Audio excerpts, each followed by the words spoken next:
to be concerned solely with the good of the universal church. Casimirus pondeovo giuro, sigme Deus adjuvet et sancta Evangelii Dei, quem meo tango.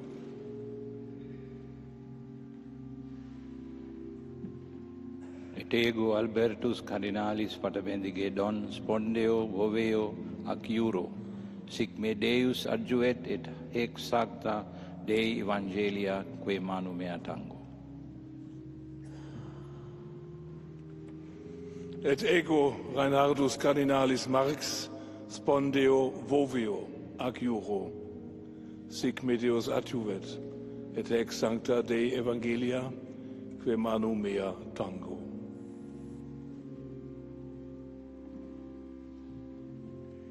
Et ego João Brás Cardinalis de Avis, spondeo foveo ac iuro, sic me Deus adjuvet et eco sancta Evangelia quae manu mea tango.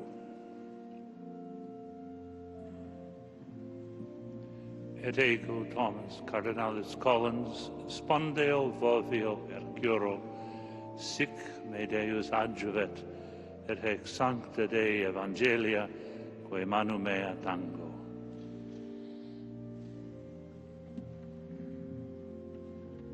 Et ego Willem Jacobus Cardinalis Eijk, spondeo voveo ac iuro, sic me Deus adjuvet et hec sancta Dei Evangelie quae manu mea tango. Et ego Iosef Cardinalis Betori, spondeo voveo ac iuro, sic me Deus adjuvet et ec sancta Dei Evangelia quae manu mea tango. Et ego Timothy Cardinalis Dolan, spondeo voveo ac iuro, sic me Deus adjuvet et hec sancta Dei Evangelia quae manu mea tango. Et ego Rainer Maria Cardinalis Wölki, spondeo voveo ac iuro, sic me Deus adjuvet et hec sancta Dei Evangelia quae muna mea tango.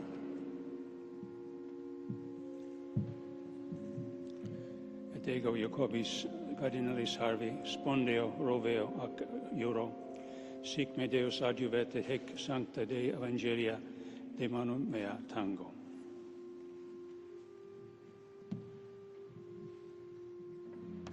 Et ego Basilius Cardinalis Clemis, spondeo voveo ac iuro, sic me Deus adjuvet et hec sancta Dei Evangelia quae manu mea tango.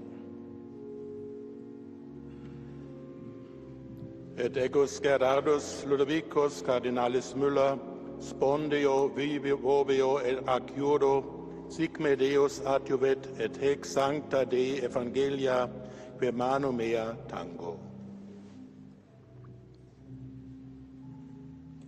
Et ego Vincent Cardinalis Nicholas, spondeo foveo ac iuro, sic me Deus adjuvet et hec sancta Dei Evangelia quae manu mea tango. Et ego Leopoldo José Cardinalis Brenes Solórzano, spondeo voveo ac iuro, sic me Deus adjuvet et ex sancta Dei Evangelia quae manu mea tango. Et ego Gérald Cyprien Cardinalis Lacroix, spondeo boveo ac iuro, sic me Deus adjuvet et ex sancta Dei Evangelia quae manu mea tango.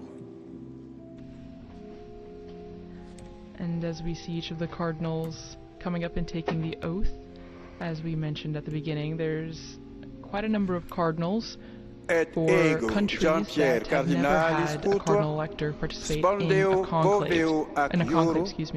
There are at least 15 countries that this is the first time that their country will be represented in the election of a pontiff. And those countries include Myanmar, Haiti, Central African Republic, Cape Verde, Papua New Guinea, Malaysia, Sweden, Luxembourg, East Timor, Singapore, Paraguay, South Sudan, Serbia and Mongolia, and Rwanda.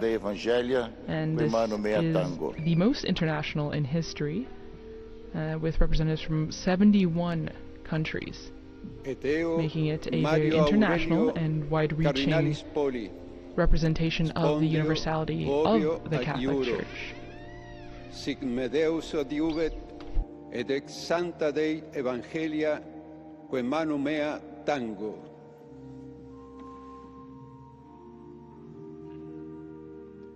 Et ego Philippus Cardinalis Vedrago, spondeo voveo at Euro, sic me Deus adiuvet, et ex sancta Dei Evangelia, que manu mea tango.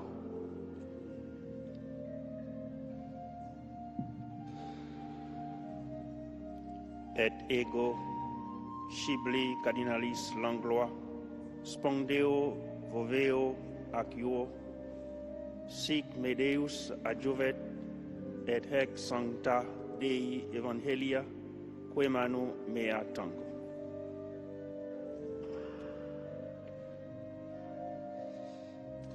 Et ego Manuel Cardinalis Clement, spondeo voveo ac Euro, sic me Deus adjuvet, et ex sancta Dei Evangelia, que manu mea tango.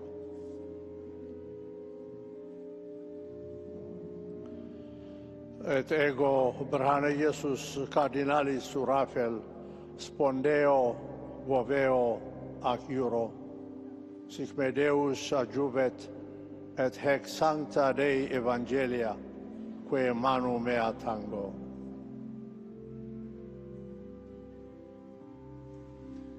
Et ego John Cardinalis Jew, spondeo vovio ac Euro, sic me Deus adjuvit, et haec sancta Dei Evangelii, qui manu mea tango.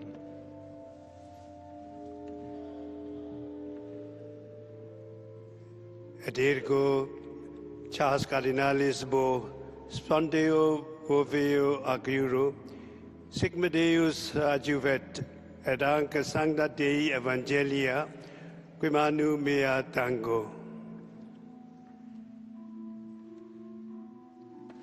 Et ego Francis Xavier Cardinalis Cringsacoit vanis spondeo voveo ac Euro, sic me Deus adjuvat, et hec sancta Dei Evangelia, que manu mea tango.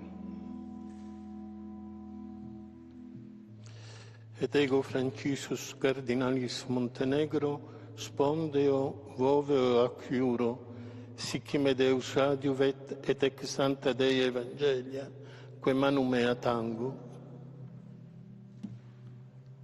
Et ego Daniel Cardinalis Sturla Veruet, spondeo voveo ac Euro, sic me Deus adjuvet, et ex sancta Dei Evangelia, que manu mea tango. Et ego Arlindo Cardinalis Gomes Furtado, spondeo voveo ac Euro, sic me Deus adjuvet, et ex sancta Dei Evangelia, que manu mea tango.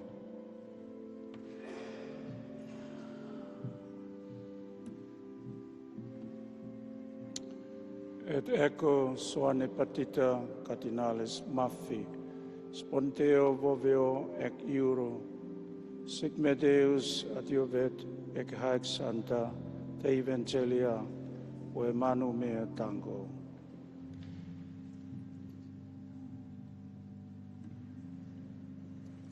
Et ego Dieudonné Cardinalis Nzapalainga, spondeo voveo ad Euro, sic meus Deus adjuvet, et ex sancta Dei Evangelia, que manu mea tango.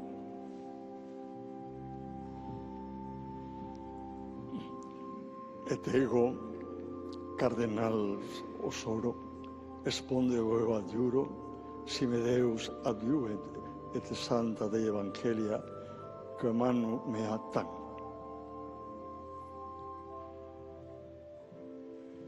Et ego Sergio Cardinalis da Rocha, spondeo voveo aciuro, sic me Deus adjuvet et ex sancta Dei Evangelia, que manu mea tango.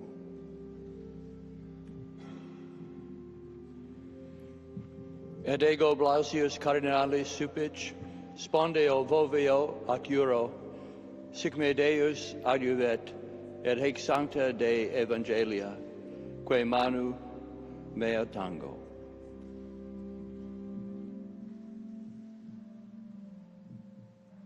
Et ego Joseph de Cardinalis de Jesus spondeo voveo acuro, sic me Deus adjuvet, et ex sancta Dei Evangelia, que manu mea tango.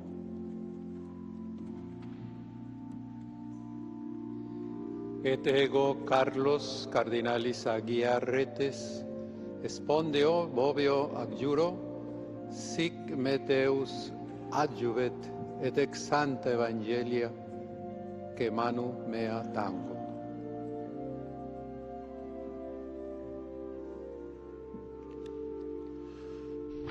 And perhaps a brief curiosity in this process as each cardinal swears to uphold this oath, and each one has to do it individually because each one is personally responsible for his promise. Some of the cardinals have given their first name in Latin, some of them give it in their native language, and their last names are all the last names as they would say them in real life. And when we have the announcement of the new Pope, hopefully guided by the Holy Spirit very soon, the announcement will be made in a similar fashion where they will read the formula for the announcement of a new Roman Pontiff. The first name will be read in Latin, followed by their title, and concluding with their last name in everyday language. And so those who are watching on the night of the election after the white smoke comes out, there will be lots of people with lists of first names of cardinals in Latin, so that they can determine immediately which of the cardinals will have been chosen as the new supreme pontiff.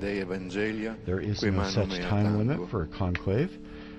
The cardinals are expected to have a vote immediately this evening. Each cardinal writes out the vote on a paper ballot, disguising their handwriting so that we can preserve anonymity as much as possible. And for the election of a new pope, a full 2/3 of the voting cardinals need to make their choice for the same person. And as I mentioned, there should be a vote this evening. We will have coverage beginning at 6 p.m. Rome time in anticipation of the results of that first vote, which will be signaled with burning of the ballots and the black or white smoke coming from the chimney of the Sistine Chapel. All of that happens behind closed doors. If there is if a pope is not elected this evening, the conclave concludes for the day, and we'll pick up again tomorrow morning with Mass and prayer.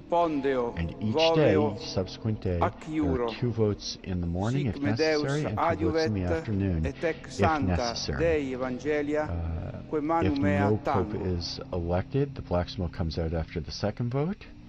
If Pope is elected, of course, the white smoke will come out after whichever vote it happens at.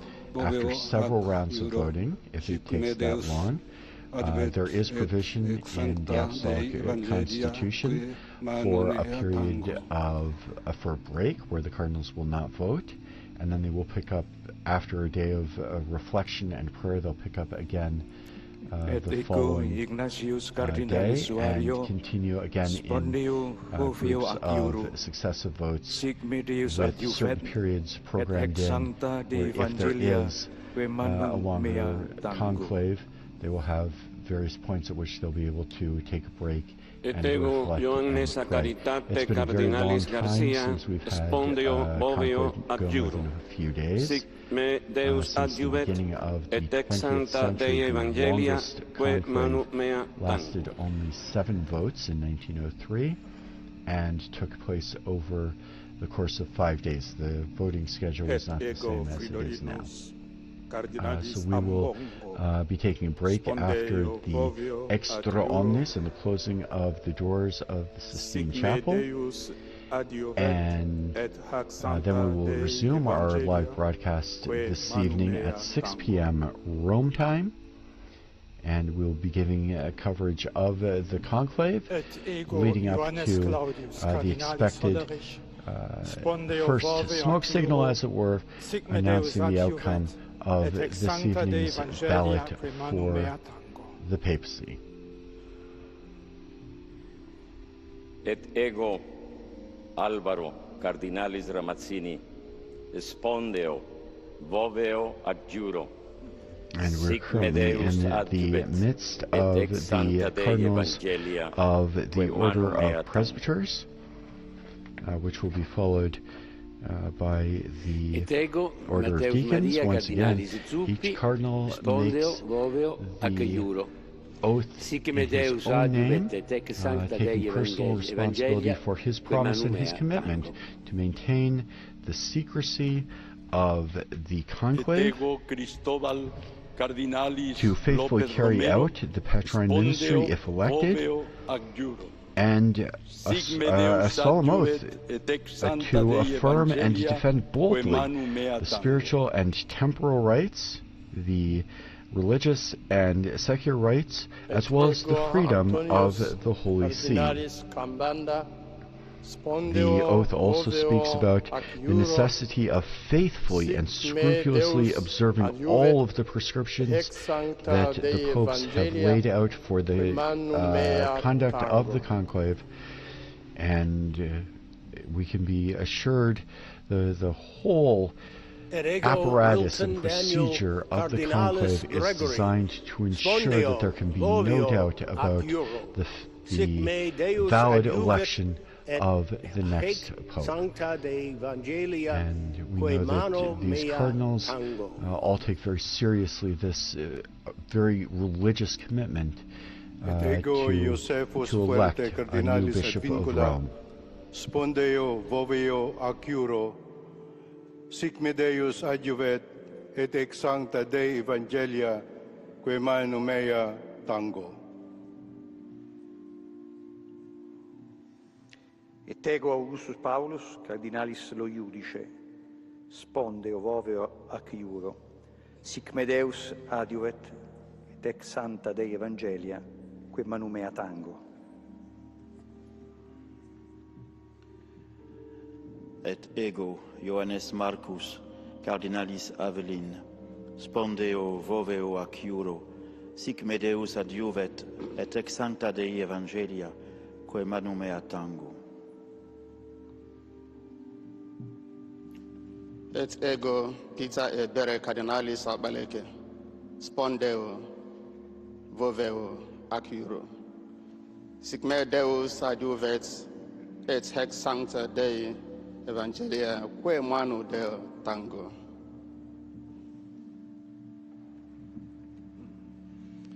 Et ego Leonardus Udalricus Cardinalis Steiner, spondio vovio ac abiuro, sic me Deus adjuvet, et ex sancta Dei Evangelia, quae manu mea tango.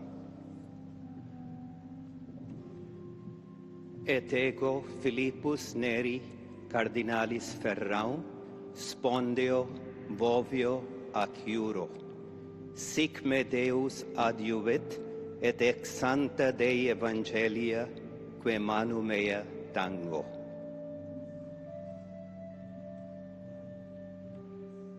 Et ego Robertus Cardinalis McElroy, spondeo vovio ac iuro. Sic me Deus adiuvet, et haec sancta Dei Evangelii, quae mano mea tango.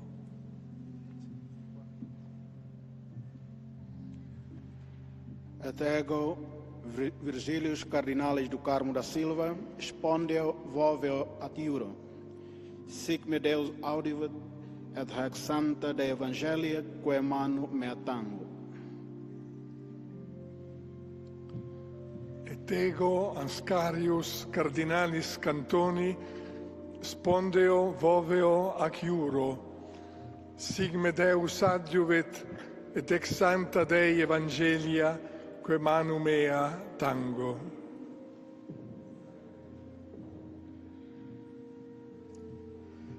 Et ego Pula Cardinalis Anthony, spondeo voveo ac iuro. Sic me Deus adiuet, et hac sancta Dei Evangelia, quae manu mea tango. Et ego Paulus Caesar Cardinalis Costa, spondeo voveo at iuro, sic me Deus adiuvet, et ex sancta Dei Evangelia, quae manu mea tango. Et ego William Cardinalis Co, spondeo voveo ac iuro, sic me Deus adiuvet, et ac sancta Dei Evangelia, quae manu mea tango.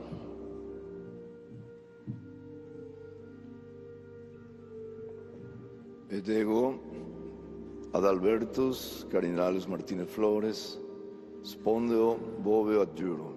Sic me Deus adiuve, et sancta Dei Evangelia, quae manu mea tango. Et ego Georgius Cardinalis Marengo, spondeo voveo ac iuro. Sic me Deus adiuvet, et ex sancta Dei Evangelia, quae manu mea tango. Et ego Petrus Baptista Cardinalis Pizzaballa, spondeo voveo ac iuro.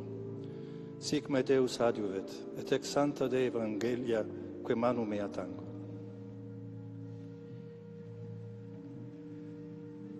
Et ego Stephen Cardinalis Brislin, spondeo voveo ad iugoro. Sic me Deus adiuvet, et haec sancta Dei Evangelia, quae manu mea tango.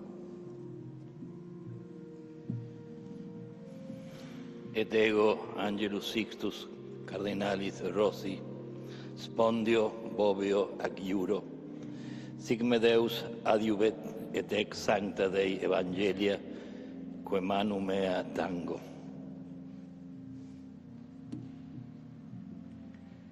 Et ego Aloysius Joseph Cardinalis Rueda Aparicio, spondeo voveo ac iuro.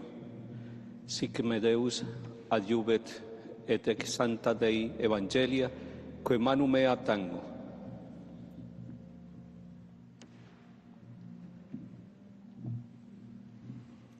Et ego Gregorius Cardinalis Risch, spondeo voveo ac iuro. Sic me Deus adiuvet, et haec sancta Dei Evangelia, quae manu mea tango.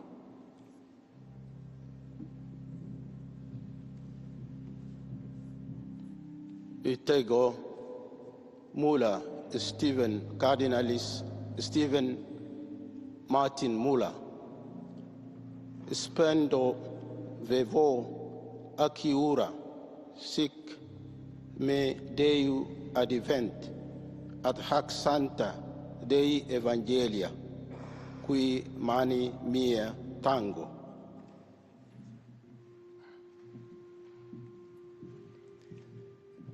Et ego Joseph Cardinalis Covocano, spondeo voveo ad iuro.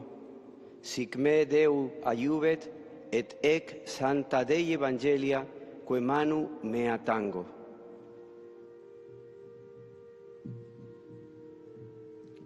Et ego Protasius Cardinalis Rugambua, spondeo voveo ac iuro, sic me Deus adjuvet, et hec sancta Dei Evangelia, que manu mea tango.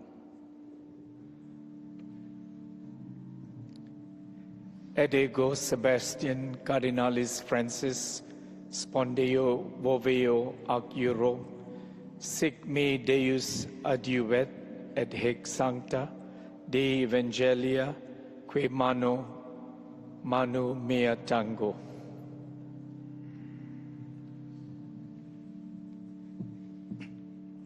Et ego Stephen Cardinalis Chao, spondeo voveo ac iuro, sic me Deus adjuvove, et ac sancta Dei Evangelia, que manu mea tango. Et ego Franciscus Saverius Cardinalis Bustillo, spondeo voveo ac iuro, sic me Deus adjuvet, et ex sancta Dei Evangelia, que manu mea tango. Et ego Americum Cardinalis Aguiar, spondeo voveo ac iuro, sic me Deus adjuvet, et ex sancta Dei Evangelia, que manu mea tango.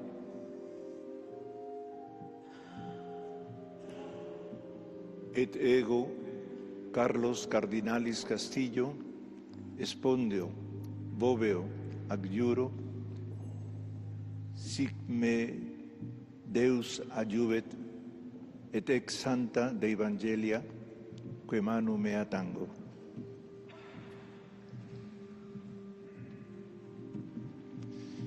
Et ego Vicente Cardinalis Bocalich, spondeo voveo ac iuro, sic me Deus adjuvet, et ex sancta Dei Evangelia, que manu mea tango. Et ego Luis Gerardo Cardinalis Cabrera, spondeo voveo ac iuro, sic me Deus adjuvet, et ex sancta Dei Evangelia, que manu mea tango. And as we mentioned before, the conclave is when the cardinals are locked in the Sistine Chapel, and that comes from the Latin phrase conclave, literally means with a key. And this stemmed from the time when, during the conclave in 1268 in Viterbo, because the papacy had to be moved from Rome due to the overwhelming violence that was taking place in the Eternal City. So the papacy was moved to a small town, Viterbo, right outside of Rome, and it was the longest conclave in history, lasting just about 3 years, and to encourage the cardinals who had taken so long, the citizens of Viterbo had locked the cardinals into the palace of the popes in Viterbo, and also kept them limited to bread and water to, again, encourage an election, a quicker election, but it still ended up taking until September of 1271, after about 3 years without a pontiff, and it was at that time that Pope Gregory X was elected. And it's from that time that we actually get the beginnings of the modern conclave process that we see today, which actually, the pontiff that was elected during that time, Gregory X, he published an apostolic constitution, Ubi Periculum, with more concrete rules on how the selection of a pope should be carried out, and that's the apostolic constitution that remains the basis of this modern-day process that we are seeing the beginning of now, with these cardinals taking the oath of secrecy. Cardinalis Johannes Paulus, et ego Johannes Paulus, Cardinalis Vesco, spondeo voveo ac iuro, sic me Deus adjuvet, et ex sancta Dei Evangelia, que manu mea tango. Et ego Dominicus Josephus Cardinalis Mathieu, spondeo voveo ac iuro, sic me Deus adjuvet, et ex sancta Dei Evangelia, que manu mea tango. Et ego Robertus cardinalis repole, spondeo voveo ac iuro. Sic me Deus adiuvet, et ec sancta Dei Evangelia, que manu mea tango. Et ego Baldassare cardinalis reina, spondeo voveo ac iuro. Sic me Deus adiuvet, et ec sancta Dei Evangelii, que manu mea tango.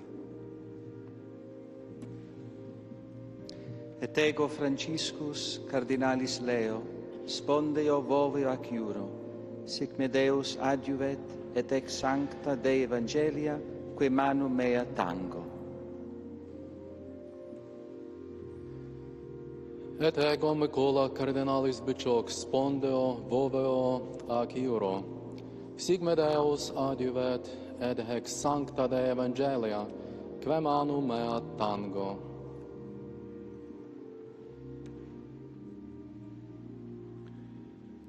Et ego Dominicus cardinalis Battaglia, spondeo voveo ac iuro.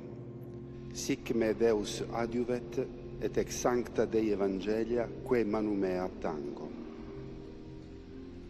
And now we move on to the order of deacons, Dominicus cardinalis Mamberti, including the Cardinal Camerlengo, who had responsibility for the property, the fiscal goods of the patrimony of St. Peter, and has an important role during the papal interregnum, the sedevacante,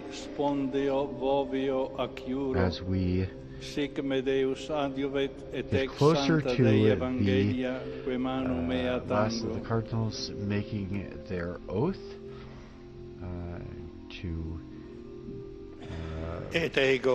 faithfully adhere to the rules for the conclave, to fulfill the duties of the patriarch ministry if they are chosen as Pope, and especially to preserve the secrecy that is involved with the election of the Roman Pontiff. We will approach the point where we will hear the Master of Pontifical Liturgical Ceremonies proclaim the Latin phrase extra omnes. Let everyone go out, calling all those who are not cardinal electors to leave the Sistine Chapel. The papal MC will remain within the Sistine Chapel briefly while Cardinal Cantalamessa gives the meditation to the cardinals according to the Apostolic Constitution Universi Dominici Graecis. And at the conclusion of that meditation, with the papal ceremoniere, the papal master of ceremonies, guiding the ceremony, he will then leave the Sistine Chapel.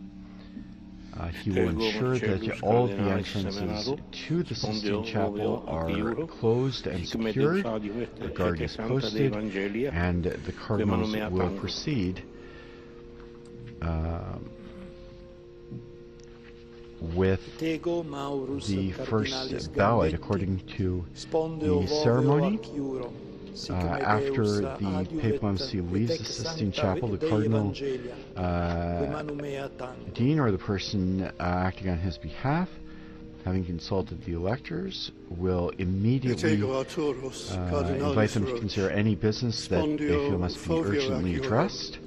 And in the absence of any urgent business, or after that has been concluded, the cardinal electors will proceed to the first vote, again according to all the procedures laid out in the Apostolic Constitution Universi Dominici Graecis. And the ceremony indicates finally that the first session of the conclave may be fittingly and appropriately closed by invoking the help of the Virgin Mother of God, Mary Most Holy, with the very ancient and traditional Marian prayer at a hymn, Subtum Presidium. We fly to thy protection, O Holy Mother of God. Despise not our petitions in our necessities, but deliver us always from all dangers, O glorious and blessed Virgin.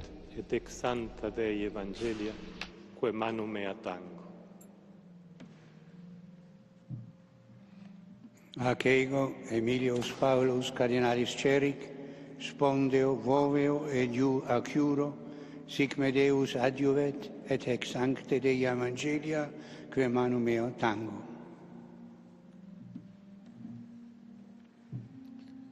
Et ego, Christophorus Cardinalis, Pierre, spondeo, voveo, at juro, sic me Deus adjuvet, et ex sancta Dei Evangelia, que manu mea tengo.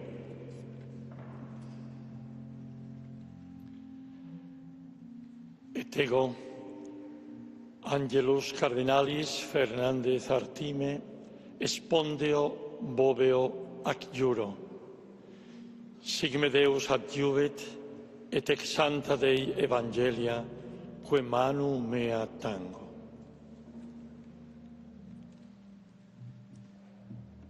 Et ego, Rolandus Cardinalis Makritskas, spondeo, voveo, ac juro. Sic me Deus adjuvet, et ex sancta Dei Evangelia, que manu mea tango. Et ego, Timotheus Cardinalis Radcliffe, spondeo, voveo, ac juro, sic me Deus adjuvet, et ex sancte Dei Evangelii, que manu meo tango. Et ego, Fabius Cardinalis Baggio, spondeo, voveo, ac juro, sic me Deus adjuvet, et ec sancte Dei Evangelia, que manu mea tango. Et ego, Georgium Cardinalis Cuvacad, spondeo, voveo, ac juro, sic me Deus adjuvet, et ec sancta Dei Evangelia, que manu mea tango. And George Jacob Cardinal Kovacad, the final Cardinal Deacon, swears the oath.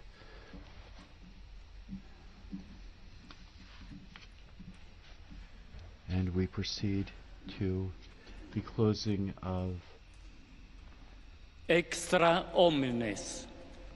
We hear those words in Latin where it means everyone out, signaling when all the non-essential people in the Sistine Chapel are invited to leave and the cardinals can begin their discussions. So for those of you watching on television, there are a number of notaries who were there in their capacity to formally recognize the beginning of the conclave, and a number of other persons who are in attendance for various reasons. All of them are ordered out of the Sistine Chapel, and as soon as they leave, the doors will be closed, the meditation will be given, the papal MC will leave, and the solemn closing, locking, and guarding of the doors of the conclave will take place, followed by the first vote this evening. And with the exit from the Sistine Chapel, our live coverage of the Cardinals' entrance into conclave for the election of the 267th Pope draws to a close. We do invite you to visit our Vatican News website, Facebook, Instagram, X, and YouTube accounts for continuous coverage of the conclave. On behalf of the Vatican Media, we'd like to thank our sound engineer Mario and our audio coordinators and all of our producers, as well as our media partners, EWTN TV, Catholic Faith Network in America, Shalom World Television's Network USA, Luminous Radio, Atma Darshan TV, Catholic TV, and Uganda Catholic Television, who help make this broadcast possible. My name is Kelsey Gussie. And I'm Christopher Wells. It's been our very great pleasure providing the English commentary and translation of the ceremony of the entrance into the conclave for you. A very special thank you to all of you for joining us wherever you have been listening or watching. And don't forget to join Chris and our colleague Linda Bordoni again in just a few minutes at 6 p.m. local Rome time for the live commentary as we await the Cardinals' decision, and keep an eye out on the chimney on the Sistine Chapel for either black or white smoke later this evening. Praise be Jesus Christ. Laudetur Jesus Christus.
Laudetur Jesus Christus, praised be Jesus Christ.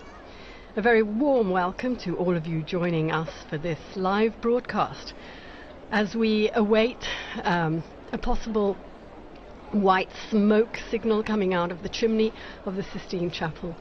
It's the first day of the Conclave, and I'm here in Vatican Radio studio together with my colleague Christopher Wells. Hello, Christopher.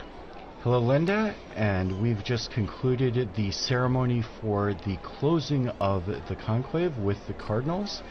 They began with a moment of prayer in the Pauline Chapel, just very close to the Sistine Chapel, and then went in solemn procession in hierarchical order into the chapel.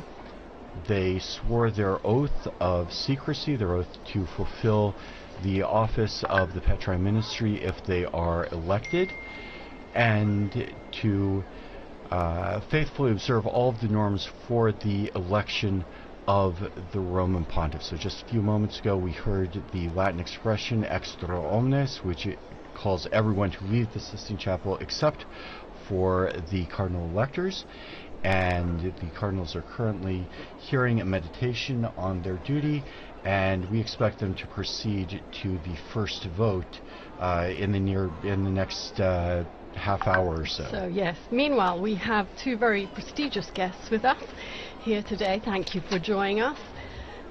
Philippa Hitchen, former Vatican Radio journalist, currently communications officer for the Lutheran World Federation. She was actually the person who saw the white smoke for us on that 13th of March 2013 when Jorge Bergoglio was elected as Pope Francis. And we also have a historian, a church historian, Dr. Donald Prudlow. Did I say that right, Dr. Prudlow? Welcome and thank you. He will be filling us in with lots of details. Right now, I think the best thing to do would be go to the square, where we have Devon Watkins, who's sassing out the situation. He's been talking to some of the people in the square. Hello, Devon, can you hear us? Hello. Okay, so perhaps there are some issues with telephone lines because, as you know, the whole of the Vatican has been, I don't know what the right word is, but telecommunications have been under control here, so people may have issues in connecting. Can you hear me, Devin? No. Okay. We will try again. Meanwhile, Chris, what if we go into our first insert? As Chris was explaining, the Cardinals are currently in the Sistine Chapel. We've seen the extra omnes, everybody out. And we have here a program by Veronica Scaresbrick, who interviewed Monsignor Charlie Burns to tell us all about what actually happens from the moment the cardinals are brought into the chapel, and he's going to walk us through the process of voting, casting the ballots and burning them.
And we were listening there to a program produced by Veronica Scaresbrick, who was interviewing Monsignor Charles Burns. He was the ecclesiastical advisor to the British Embassy to the Holy See. He also served as a canon of St. Peter's Basilica, and he continues to be active in Rome, although he's retired from his role in the Vatican archives after 35 years. And here with us in studio this evening, we have Dr. Donald Prudlow, my friend from very way back. Dr. Prudlow is the Warren Professor of Catholic Studies at the University of Tulsa in Oklahoma and the United States. Dr. Prudlow, thanks for joining us this afternoon. Thank you. It's a pleasure to be here on this historic occasion. And you have, your academic field is history, and especially medieval history. And maybe you could tell us, the popes haven't always been elected through this very elaborate process of the conclave. Maybe you could say a few words to start us off with the original process for choosing the Bishop of Rome. It's a very old institution. We're electing the 267th successor of St. Peter. And for the first millennium, the election was largely done by the clergy of Rome, and in very early days by an accession of the people of Rome together. But as time went on, two problems arose around the year 1000, and that was how to provide representation for a church that was rapidly growing throughout Europe and then throughout the world for this very important position. And the second is how to free papal elections from secular domination, from the domination of kings and princes and emperors, and how to make it secure as a religious office. And that's where we saw the rise of the position of cardinal, which is not a biblical position, it's an ecclesiastical position, and it developed out of the clergy of Rome and still has a connection to the clergy of Rome. Absolutely. It's critical that the cardinals can trace their lines back to the early, particularly the parishes of Rome, the deaconries of Rome, and that allows them, so when we saw last Sunday all of the cardinals going out to their titular parishes where they're pastors of and saying Mass there and meeting the people in those parishes, technically they are the pastor of that, and as a pastor of the city of Rome they are entitled by ancient right to elect the Bishop of Rome. But notice what that does is, let's say a bishop from England or a bishop from Germany, from France, the Pope particularly wants them as an advisor, wants to give Germany, France, Italy, Spain a say in the election. He will appoint them as an advisor, a title that came to be assigned with cardinals, from cardines, the hinges of the Roman Church, the close associates of the Roman Church. And in this way, through the medieval process of representation was a very important principle in medieval Europe.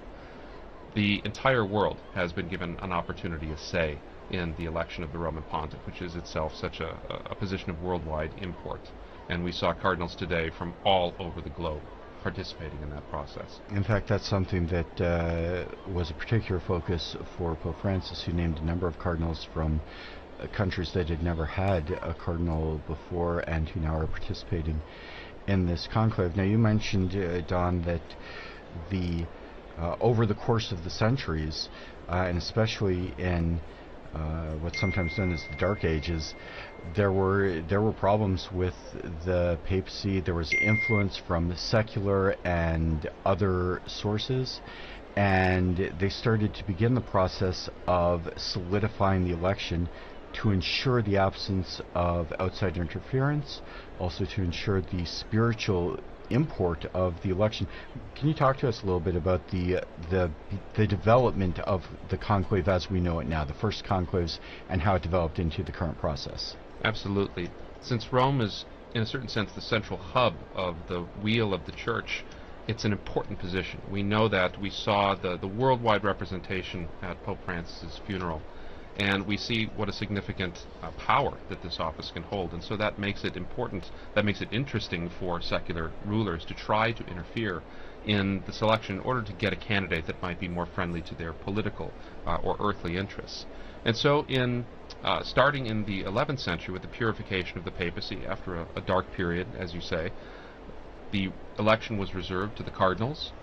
And then in the 13th century, after a particularly difficult conclave, in fact a conclave that lasted almost 3 years in the beautiful city of Viterbo, that resulted in the eventual election of Gregory X, he decided that he was going to sequester the cardinals away, conclave, with a key, in a room, and keep them there until that they had reached their decision.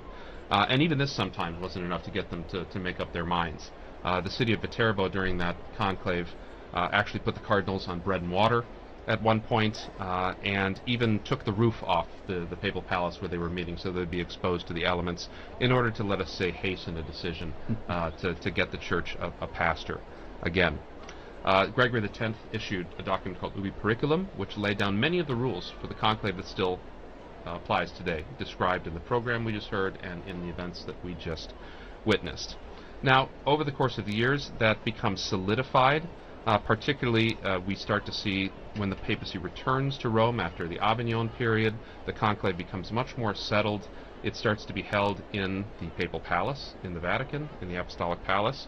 Sometimes it'll go back to St. John Lateran, but most of the time it starts to be held in 1492 in the Sistine Chapel, where it continues to be held to the present day. The last conclave that was outside the city of Rome was during the Napoleonic period, in 1800, when all sorts of untoward things were happening around Europe, and so the papacy had to find a new way to make do. Professor, you were just saying there that you noticed the cardinals from all over the world, and we think the whole world is watching us at this moment, not only Catholics. Don't you think so, Philippa, who we know is part of the Lutheran World Federation? You're here for the conclave. Your delegation will be here. What is your perspective on that? Yes, thank you, Linda. It's good to be back in studio with you again, as we were back in 2013. And as you say, this historic election of a new pope is something that is of interest far beyond the Catholic world. You mentioned, of course, the great interest in the secular world, and I don't think we've ever seen quite so many journalists and media and people following the election and the funeral.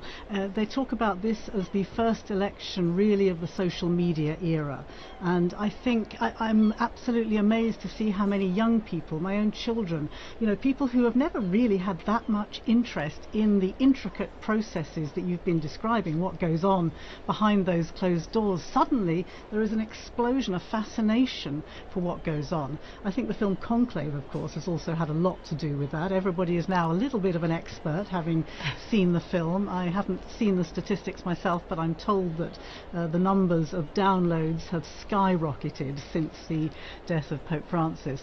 But coming back to your question, yes, I have always been particularly interested in the ecumenical aspects of these elections, having followed very closely the ecumenical scene under the pontificates of John Paul II, then Pope Benedict, and then of course Pope Francis. And yes, there is a very strong presence. At the funeral there was some strong presence of ecumenical delegates attending the funeral in St. Peter's Square, and there will be again at the installation of the new Pope once we know who he is.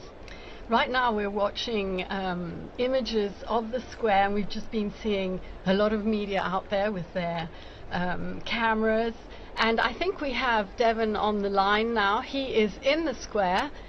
We go to him if the blockers are not working right now. Devon?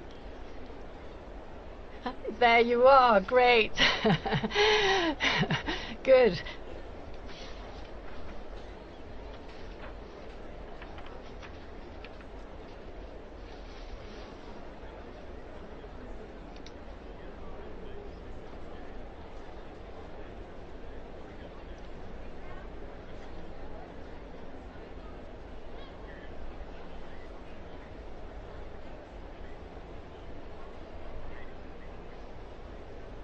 We know that Romans traditionally flock to the square once they see the white smoke.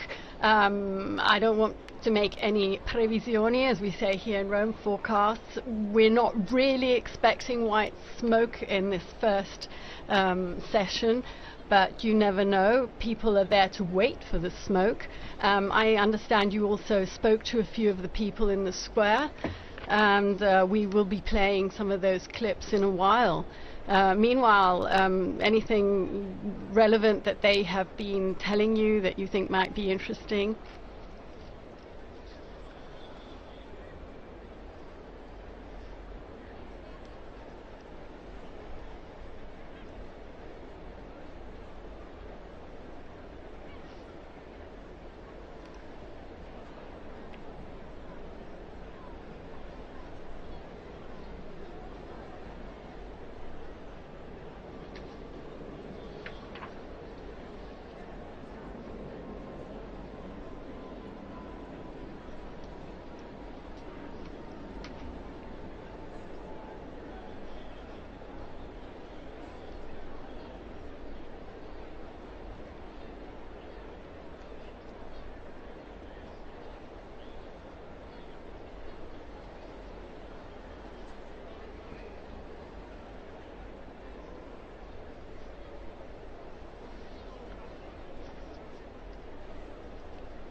Thank you very much, Devon, for bringing us live a bit of excitement from the square. We continue to watch the images, the Roman seagull sitting next to the famous chimney right there. Back to Philippa and to Professor Prudlow here in studio. We have so much to talk about.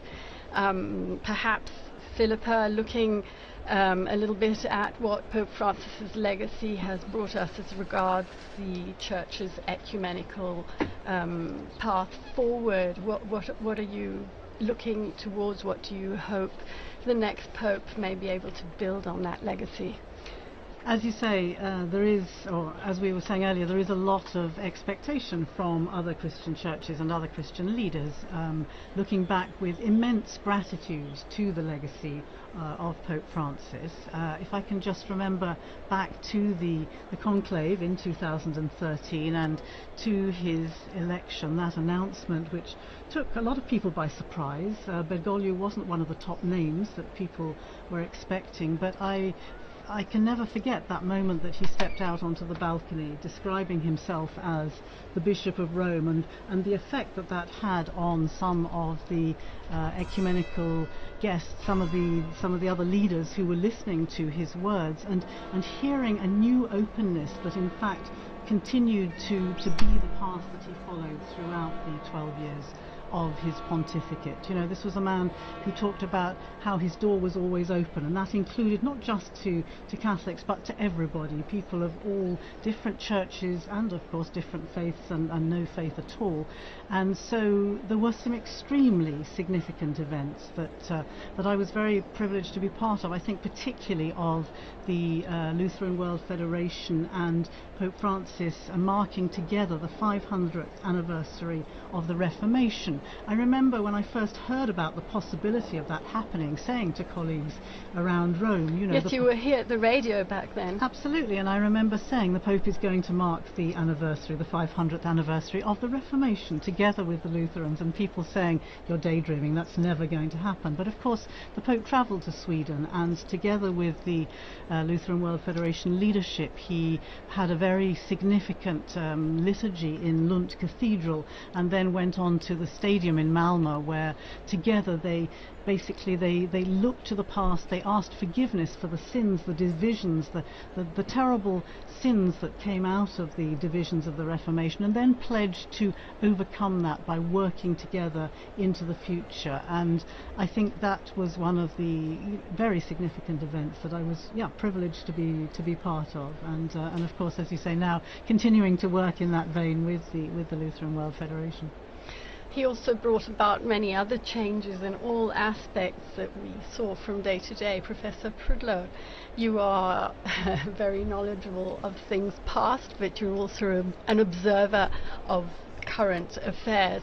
What would you say some of the most, interesting to the general public changes have been as regards liturgy, as regards ceremony, and all these things that we are witnessing right now? Well, I really agree with what Philippa said about this being very much on social media and very much open to the world, and so people seeing some of these very ancient things for the first time and being quite impressed by them and wanting to know more because in previous times these conclaves would happen so far away from people's minds before the age of news telegraphs and things like that. You might be informed a year or so later that you had a new pope and you had to change the name in the liturgy. So this is a great opportunity for outreach for the Catholic Church, for sure. One thing that's changed in the last 150 years is conclaves have gotten so much shorter. Conclaves used to be 50, 60, 70, 100. There was the one conclave that was 181 days, and it was recently into the 18th century. And I think that's come about as a result of increased communication. Cardinals are able to know each other more. We know more about what's going on in the world more immediately. And so those have come down as well. And I think cardinals today are sensitive to the idea that perhaps a long conclave might not be very adaptable for the modern media, that would lead to all sorts of problems. So a lot of things get worked out. But you have elections as the Church opens to the world. In 1903 you have the first non-European elector, Cardinal Gibbons of Baltimore. But then you start to run into problems. How is the church going to manage to get those cardinals from so far away? And in 1914, 1922, the conclave happened so quickly, the American and Canadian cardinals weren't able to be there. And so that's when they added the 15-day rule, which now with the advent of air travel, right, becomes a little easier. But now that, as Kristen, you were saying, that cardinals coming from all over the world, from Tonga, from Burma, from Mongolia, the flights aren't as regular, so they need to have more time to make sure. Some of them only just arrived 2 days ago. Yes, the last can you imagine that, yes. right? Just being dropped into the middle of this from your country. And that's astonishing. We talked also about secular interference in elections, and people think, well, that was a Middle Ages problem.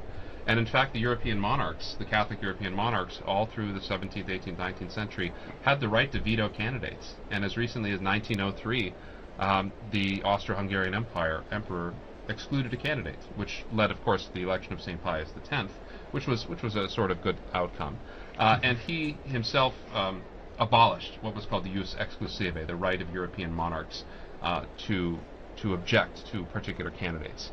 And so that, and then we see other changes in 1971. 81-year-olds and above were disallowed from participation in the conclave.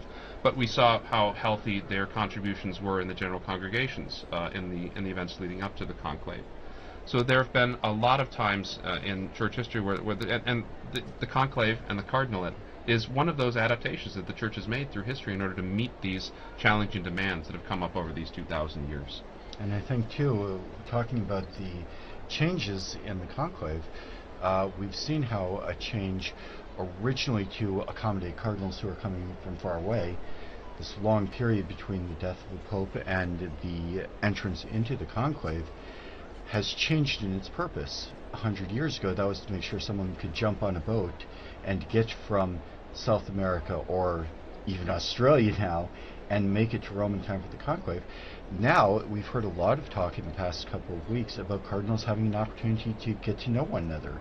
Even though they can see one another in the papers, in the media, they can talk to one another on the phone, but to have the real experience of being here in Rome, in person, and I think that's something that Pope Francis would have said too, speaking about the importance of relationships and getting to know someone personally. And so that is a change that originally had one purpose in the church and has subsequently had a new purpose. Even something like excluding interference, what that looked like 500 years ago when, Henry VIII was King of England, and what that looks like now when you have dictatorships, you have governments that are run on X or TikTok, and the purpose of excluding people from the conclave started with one end in mind, and the church has adapted that, and it still serves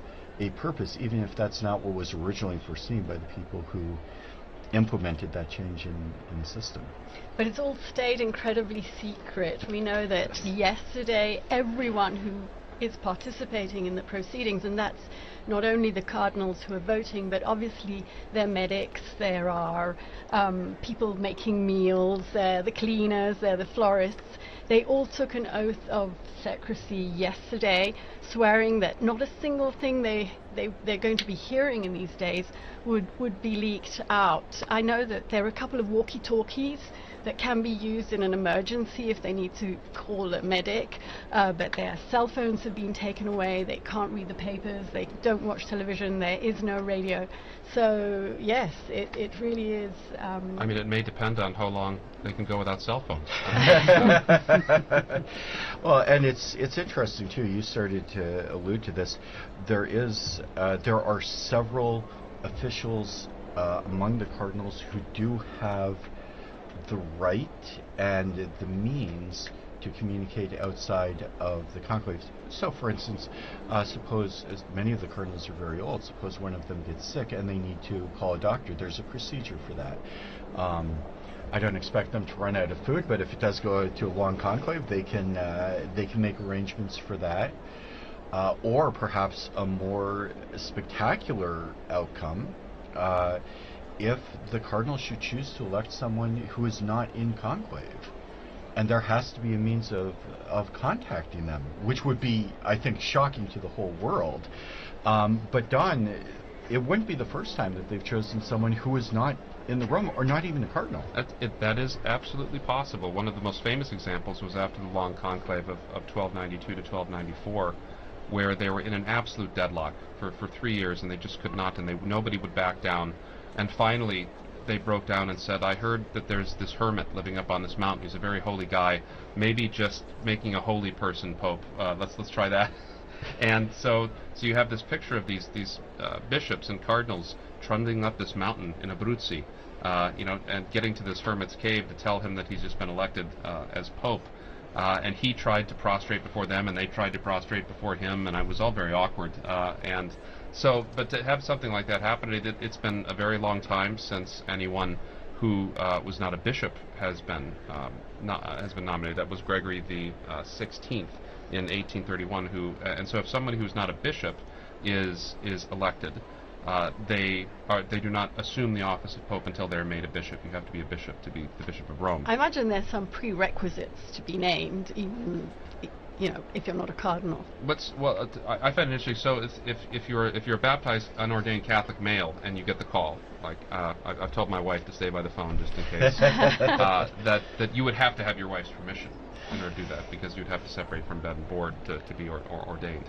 But that is a theoretical, if remote, possibility.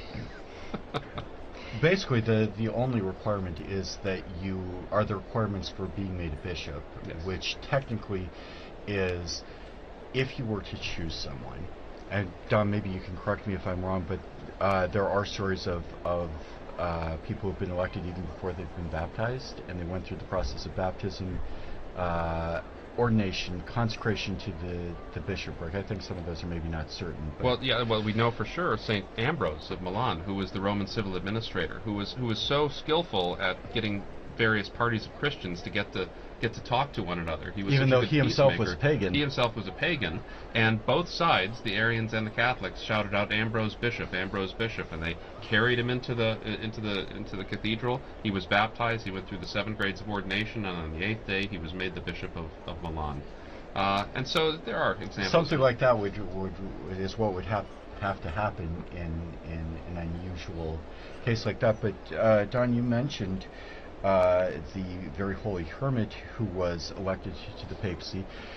He did not last very long, and eventually, how did he tell us about how his papacy ended? Peter Celestine, who later became Saint Celestine, was an exceptionally holy man, but what his tenure demonstrates is that holiness does not necessarily confer administrative skill.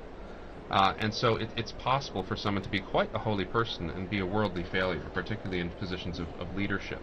And so nature needs to build on grace to pick someone, for the cardinals to pick someone who does have this kind of ability to have this world-changing position. It's such a position of responsibility that there are certain skills that are necessary, and to that must be added the grace of God in order to govern the Church. But that's so he resigned after 6 months, and we talked a lot about that in 2013. You'll recall when Pope Benedict resigned, as being one of the last instances where a pope left the office. But so he still remained a saint, and the Church went in a different direction after him. And in fact, Benedict the 16th, which people saw after the fact as maybe son, went to visit the tomb of the relics of Pope Saint Celestine V. Philippa, you were here with us, and I'm sure you remember the day that that Pope Benedict announced his resignation. Can you tell us about that? It was a pretty extraordinary moment. There was an Italian journalist, a colleague you may remember, who was following a very ordinary consistory in the Vatican. The proceedings were in Latin. Nobody else was listening. It was a routine, run-of-the-mill Vatican event, and we were all going to write a few lines on it afterwards. And then suddenly, as she was listening to what the Pope is saying, she's thinking, what am I hearing? And she says, the Pope's announced his resignation. And of course everybody laughed, because such a thing hadn't happened, as you say, for centuries. But of course she was right, and the news spread like wildfire. I remember I was in the office here when one of the Italian colleagues came in and announced the Pope had resigned, and just a look of shock and not quite knowing what to do next, actually. And then we began, of course, going back through. The first reaction was, well, let's start looking back through the things that he's been saying. I remember I was asked to look at some of the first things that he'd said in the days after his election, and it was fascinating to look back on, I think it was the first or the second day, when he was talking about not being up to the challenge in a certain sense, but with God's will he would do what he could do to take on this extraordinarily difficult role. I think it's difficult for us now to perhaps remember back to just how deep a crisis the Church was facing during those final years of the Benedict papacy. You know, there was the financial crisis, there was the sex abuse crisis, which was at its peak perhaps at that time. There were the so-called Vati leaks. With it was really a time of extreme difficulty on so very many fronts. And again, looking back to those first speeches that Pope Benedict made, he was really very aware. He talked about it, in fact, if you remember, in the meetings ahead of that conclave, he talked about the need to clear up the filth that was inside the Church, and he was probably more than anybody else aware of just what a daunting task that would be. And at his age, in his in his not young state, the energy that was needed to take on a task like that. And so it was fascinating to look back and to realize just and to ask actually just when this decision of his to resign would have been made. I happen to know that the former Archbishop, or at least there's two former Archbishop of Canterbury now, but Rowan Williams, who was the Archbishop of Canterbury, the Anglican leader at that time, had a conversation with Benedict a year before the resignation was announced, and the two of them, Rowan Williams was looking forward to his own stepping down and being able to have more time to do the things that he wanted to do, to study and to read and to write and so on. And he told me that he and Benedict had been able to discuss that, and clearly Benedict had been maturing this decision for a very long time. So it was, yes, an extraordinary surprise for us, requiring unprecedented ways of working, and but for Benedict, I think it had been a decision that he'd been maturing for some time, of course. And you talk about the crises that faced the Church in 2013 and those last couple of years of Benedict's reign that really came to a head at that time and had an impact on the papacy of Pope Francis. He spoke very forcefully about the plague or the scourge of abuse. He dealt with his own not his own scandals, but the scandals of finances that we've seen in the past few years. We've had very public trials, even of cardinals, harking back perhaps to the past. But maybe you could talk about your thoughts, if we could ask our guests, about some of the attempts that Pope Francis has made to continue the efforts to reform the Church. I'll open the mic to either one of you. I mean, I would say I think the whole process of synodality is something which, I mean, this really to me is Francis's legacy, and it has implications on the ecumenical and the interfaith work that I'm so very interested in, but it has enormous implications throughout the Catholic world as well. The process of trying to open up the Church, to make it more participatory, to make it something that people can join in sort of contributing to what should be the direction that the Church is taking, to let people's voices be heard. And this opening up, of course, is shaking up all the traditional sort of institutional practices that we're used to.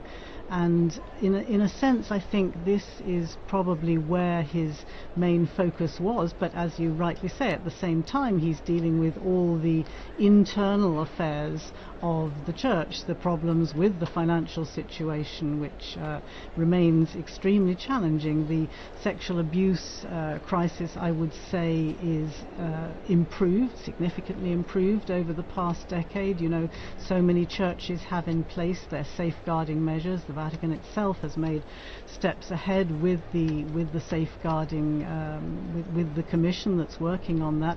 But of course challenges remain. And this is something which I've noticed been discussing over these past days in their general congregations and trying to focus on what are the key problems and what kind of person has the right skills to deal with these challenges at this particular moment in time. And Don, a lot of the talk in the past year has been about synodality in the last 2 years, asking for the voice of the faithful. You're a practicing Catholic in the United States. What's your perspective on the challenges that have arisen from these really scandalous problems that have affected that have affected the Church at large? Right, the public witness of the Church has been very much affected. The ability for bishops and priests to speak with moral credibility has been weakened, and that's something that's going to take a long time to build. It's going to need not only a personal witness of holiness, but also institutions and procedures that are going to be effective in safeguarding. And it's going to take, particularly people listening to victims as well. I think this is something that I remember Benedict was so good with as well. Is that and Francis did when he visited too. That the sort of personal witness of listening to those who have been hurt, and incorporating their thoughts and their ideas on how to prevent these horrible things from happening in the future. But this is and then you have the internal issues. You have internal issues, financial issues, Vatican finances. You have issues with various levels of corruption, and this is also not a new problem. I mean, if you go back through history, popes have been dealing with things like this since the very dawn of Christianity, and we can, by looking back at our history, we can see how people like Pope St. Damasus or Pope St. Leo or Pope St. Gregory handled these things, because Pope St. Leo the Great had to depose 6 bishops for corruption and violations of their vows, and so this is nothing new, and so to put it into a historical context is also a significant way to work through it as well. Meanwhile, I'm looking at the square. There's an incredible sunset. Rome is so beautiful, the Bernini colonnade. We have a couple of clips that Devon collected for us in the square just shortly before we linked up with him. I think the first one is a deacon from Tanzania. Can we hear him, Francesca?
That was so nice. We don't need the color, we don't need the region, we need the whole Pope. He put that beautifully. Let's listen to some pilgrims, ordinary pilgrims that were in the square today.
And we heard a couple of people talking about the possibility of an election this evening. Linda, I think you summed it up well. I think everybody would be very surprised to see an election on the very first ballot on the first night. But we have had some remarkably short conclaves in the past. Don, you want to share some of those with us? Even recently, both Pope Francis and Pope Benedict were elected very quickly on the second day. And but Pius XII was the same way. Sometimes people go in and the momentum is so high that within a few ballots, it is rather unlikely that we will get a pope on the first ballot. The first ballot usually is in conclaves for the cardinals to test out strength. Sometimes they offer sort of honorific votes. And I know in the past, in the early 20th century, was often used as an occasion for non-Italian popes. Non-Italian electors to write in non-Italian names, just to establish the precedent that it didn't have to be an Italian on the first day. And it won't be like Pope Julius II, who was elected within a few hours of the conclave starting. But there always is a danger, because in 1334, when the main candidate wouldn't agree to the cardinals' demands, they didn't know what to do, and so they held a ballot, and everyone chose the least likely candidate that they possibly could. Jacques Fournier, who became Benedict XII, was a very good pope that nobody had expected, and he was elected on the first ballot. So it can happen, but it is really quite a very rare experience. I think it's very interesting to hear and to look back and to uncover what we know about the process of voting, how it happens. We discovered, for example, didn't we, that Francis had been quite a potential contender during the previous election in 2005, but then for the sake of unity, we were told that he stepped back so that Benedict could in fact garner that 2/3 majority that he needed to take over from Pope John Paul II. I was really struck just now listening to the voices of the people in the square, ordinary people. Every single one of them almost is talking about unity, the need for unity. And I think this question of how long the conclave goes on for is seen very much as an important signal regarding the unity of the Church, because the longer it goes on for, clearly the cardinals are unable to decide on the kind of man they want to lead the Church, and therefore I think there's a certain pressure mounting day by day, or vote by vote even, to try and show, in a particularly polarized world that we're living in at the moment, where people are so deeply divided, to have a real show of unity on the part of the Church leaders. I think that's going to be weighing most heavily on a lot of those cardinals' minds at the moment. And Philippa, you have a strong focus on ecumenism, and as a member of the Church of England, you've done a lot of work with the question of Christian unity. The Pope, from the Catholic point of view, is of course the center of unity, and that's been the focus of a lot of ecumenical discussions. How does that play out in the overarching Christian world, as the Pope intended to be a center of unity, but also a focus of contention with the relationships between Catholic and non-Catholic communities? Well, I mentioned earlier the moment that Pope Francis came out onto the balcony describing himself as the Bishop of Rome, and what a strong signal that was to other Christian leaders about his role, not trying to describe himself as Supreme Pontiff or use some of these other titles that can be quite alienating, but describe himself as the primus inter pares, in a sense, the first among equals of the bishops, and therefore this title Bishop of Rome was very significant, together with the other kind of signals that he gave early on in his pontificate. And yes, of course, the question of the papacy is a crucial, it's the crux of the matter in many of these ecumenical dialogues. The Orthodox dialogues are discussing the role of the Pope in the first millennium and in the second millennium, and it's also, you know, very much the discussion that's going on in the other the churches of the Reformation. The dialogues there are also discussing the role of the Pope, and that's why I think Francis's legacy is so significant, because he made very important overtures about the way that he could work together with other Christian leaders. But of course we can't forget the encyclical Ut Unum Sint from Pope John Paul II back in, I think it was 1995, when he actually asked other Christian leaders to come forward with ideas, to make proposals as to how the role of the papacy could be acceptable to other churches, to other Christian Christian communions. And this is still very much a work that's ongoing. It sort of fell a little bit by the wayside during the previous decade or two, but it's very much front and center again. And I think there's a lot of, I think we're going to see over the coming months again some responses to that. The Council, or the Dicastery as it now is for Christian Unity, has gathered together some of these responses, and we've seen the publication of a book bringing together a lot of these responses. So it's very much at the heart, as you say, of the conversations and at the heart of the dialogues with other Christian churches. So very important to see what direction the new Pope will take on this, and whether he will prioritize this as an important issue, because of course the division of the churches is one of the biggest scandals of the Christian world.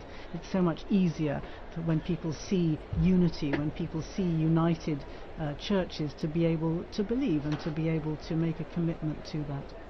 Thank you, Philippa. We've been talking with Philippa Hitchin, Don Prudlow, our guests, as we enter into this first hour of watching and waiting for the election of the new Pope. If you've just joined us, earlier this evening we saw the Cardinals enter into conclave, and now everybody, I think, kind of around the world is waiting to see the smoke rising from the Sistine Chapel. If you are just joining us, I'd like to offer you a very warm welcome.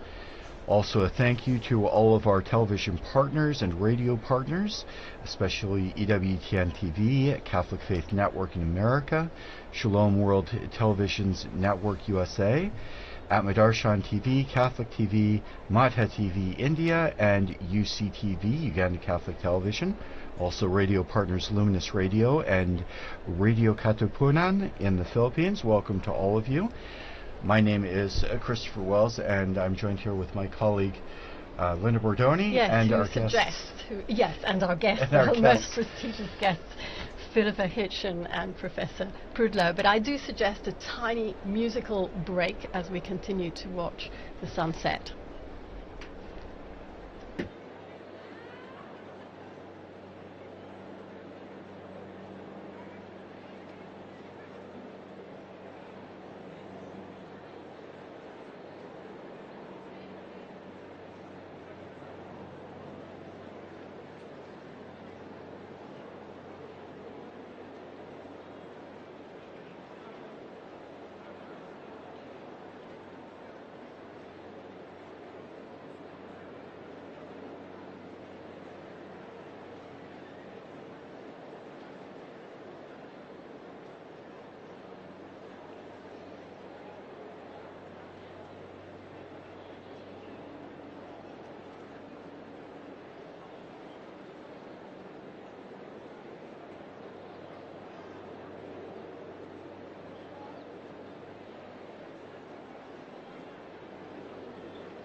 So here we are on air as we await the smoke that will chug out of the chimney on the Sistine Chapel we all remember, or more than remember, we're not that old, but we do. We have all read about the famous conclave in 1958 when John the 23rd was elected. The Cardinals convened on, I think it was the 26th of October, and immediately white smoke was seen to appear out of the chimney, and obviously the crowd erupted in applause, only to discover that the burning process wasn't as they thought it should be, and it soon turned black. And unfortunately, it happened this next day as well, exactly the same thing. And finally, on the third day, he was actually elected on the 28th of October after 2 false alarms. It really was white smoke. I think the people were probably a bit wary at that time, but yes, the smoke is incredibly magnetizing, isn't it, as we watch that chimney.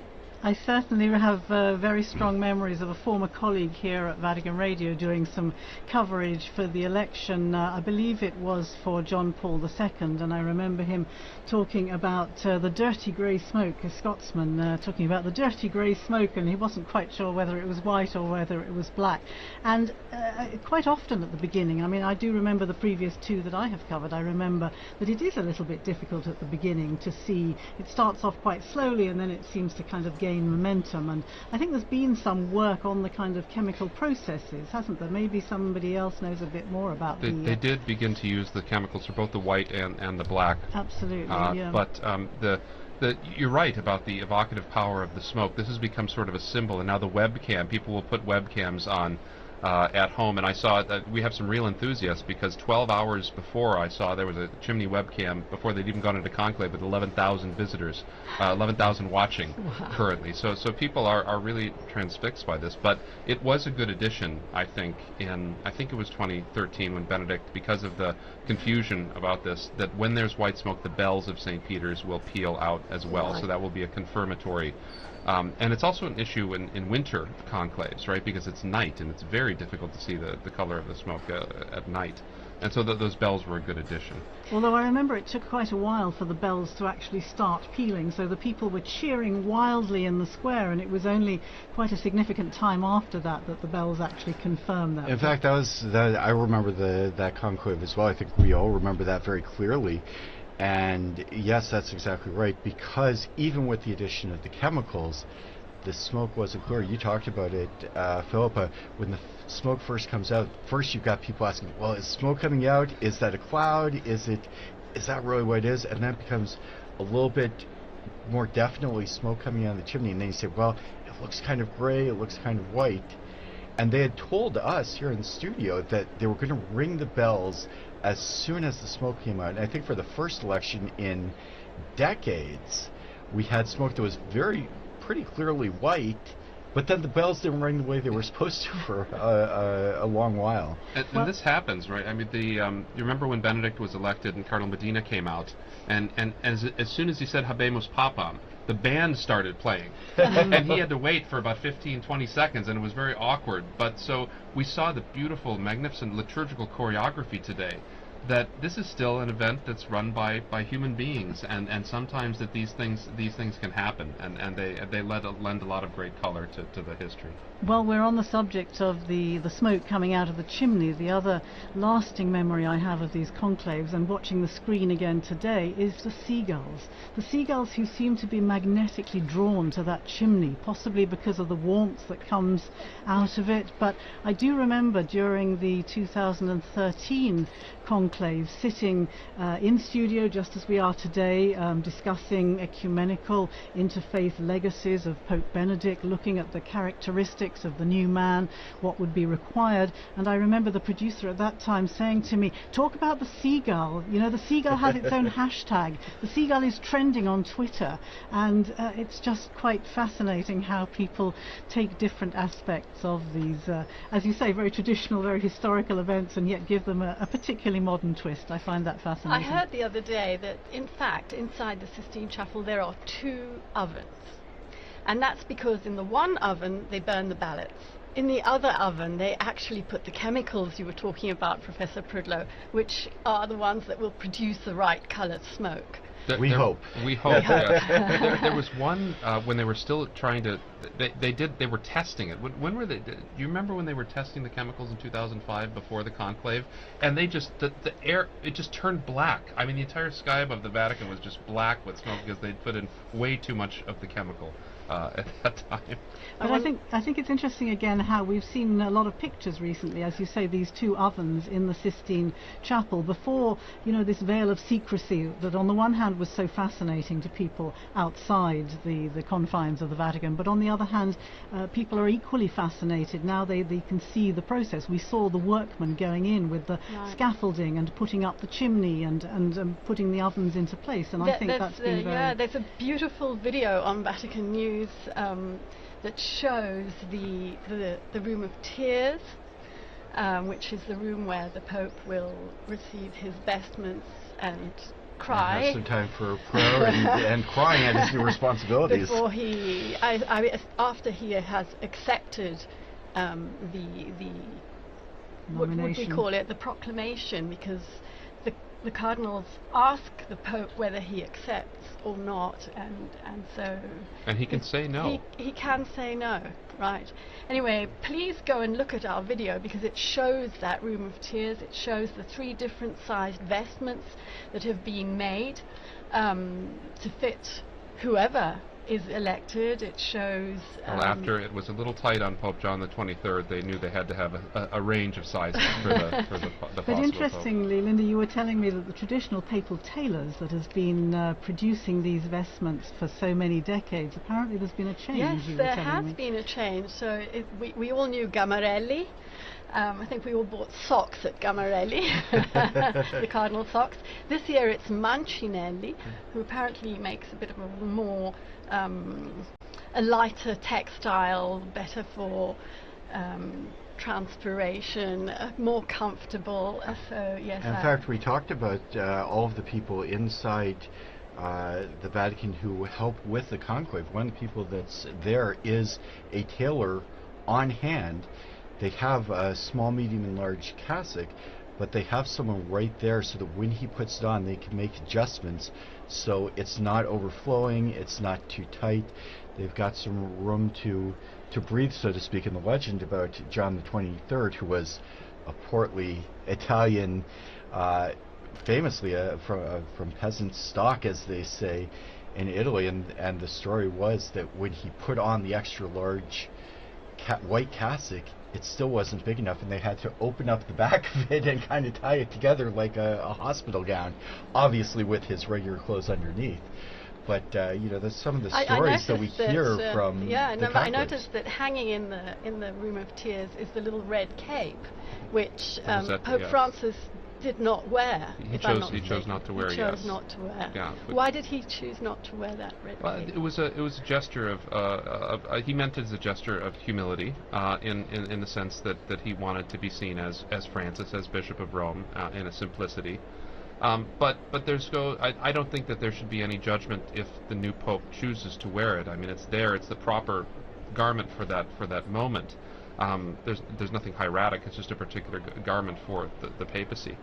And but when you say the tailors and those great videos that you had, that it should remind us of the hundreds of people that work to put this together behind the scenes, all the Vaticanisti, all the people that work that they are so hard to make these things come off, the infirmarians, the people that prepare the food, and the people that prepared the conclave, the choir, the masters of ceremonies. It's really it's a big production. It's an amazing production, and it's an irregular production, right? I mean, I think of in England, right, trying to practice a coronation after over 6 decades, and it's sort of the same thing here. You don't know when it's going to happen. You start to think about it. People come, people go, and there's books, but it's one thing to reduce a book to actual practice.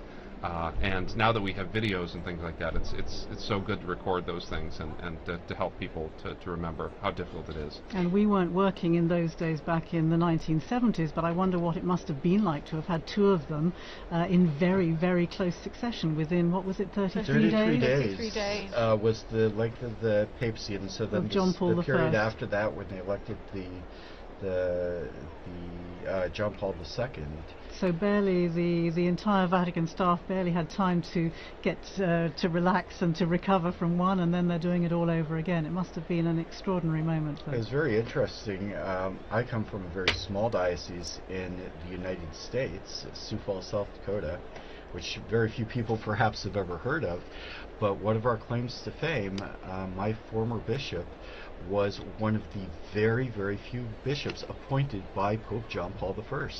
So one of the very few people in the whole church who was the subject of an act of the month-long papacy of John Paul I. And I think a lot of us will have stories about our interactions with popes, not just the people who work here, but people throughout the world who come and see the popes. Do you have some memories of the popes that you've experienced through your time?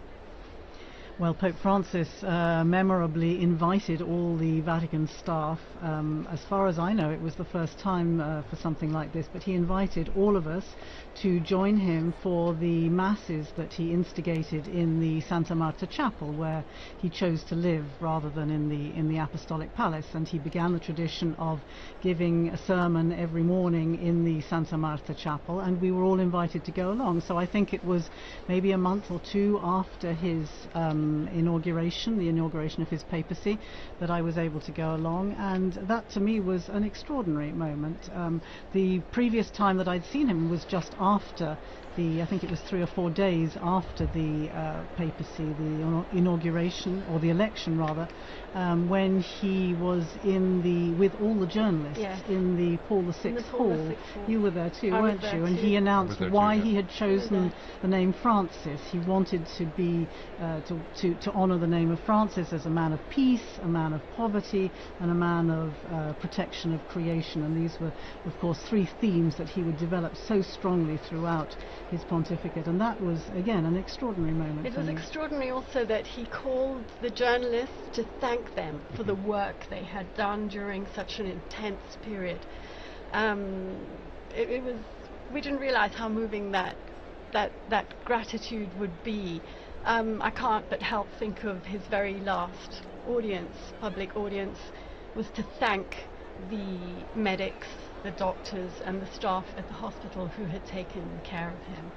The other thing I remember about that audience with the journalists at the beginning was the way that he said, I'm going to bless you, but I'm going to do it in silence because many of you are non-believers or not share of the Catholic faith. And so there was immediately this great sense of openness and a great sense of respect for people who didn't necessarily belong to the Catholic Church. And all these signs at the beginning were just so very encouraging to people who'd somehow been feeling a little bit excluded or hadn't been given the same kind of welcome in the past.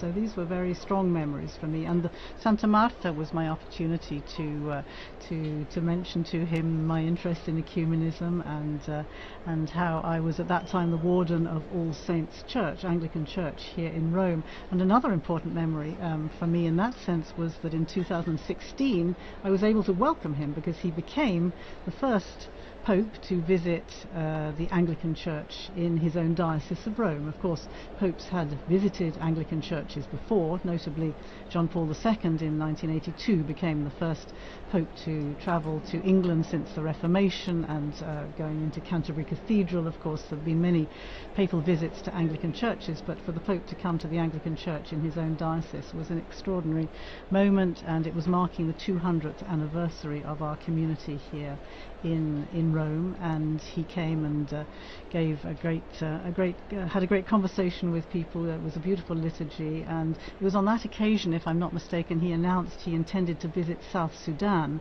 together with the Archbishop of Canterbury and the moderator of the Church of Scotland.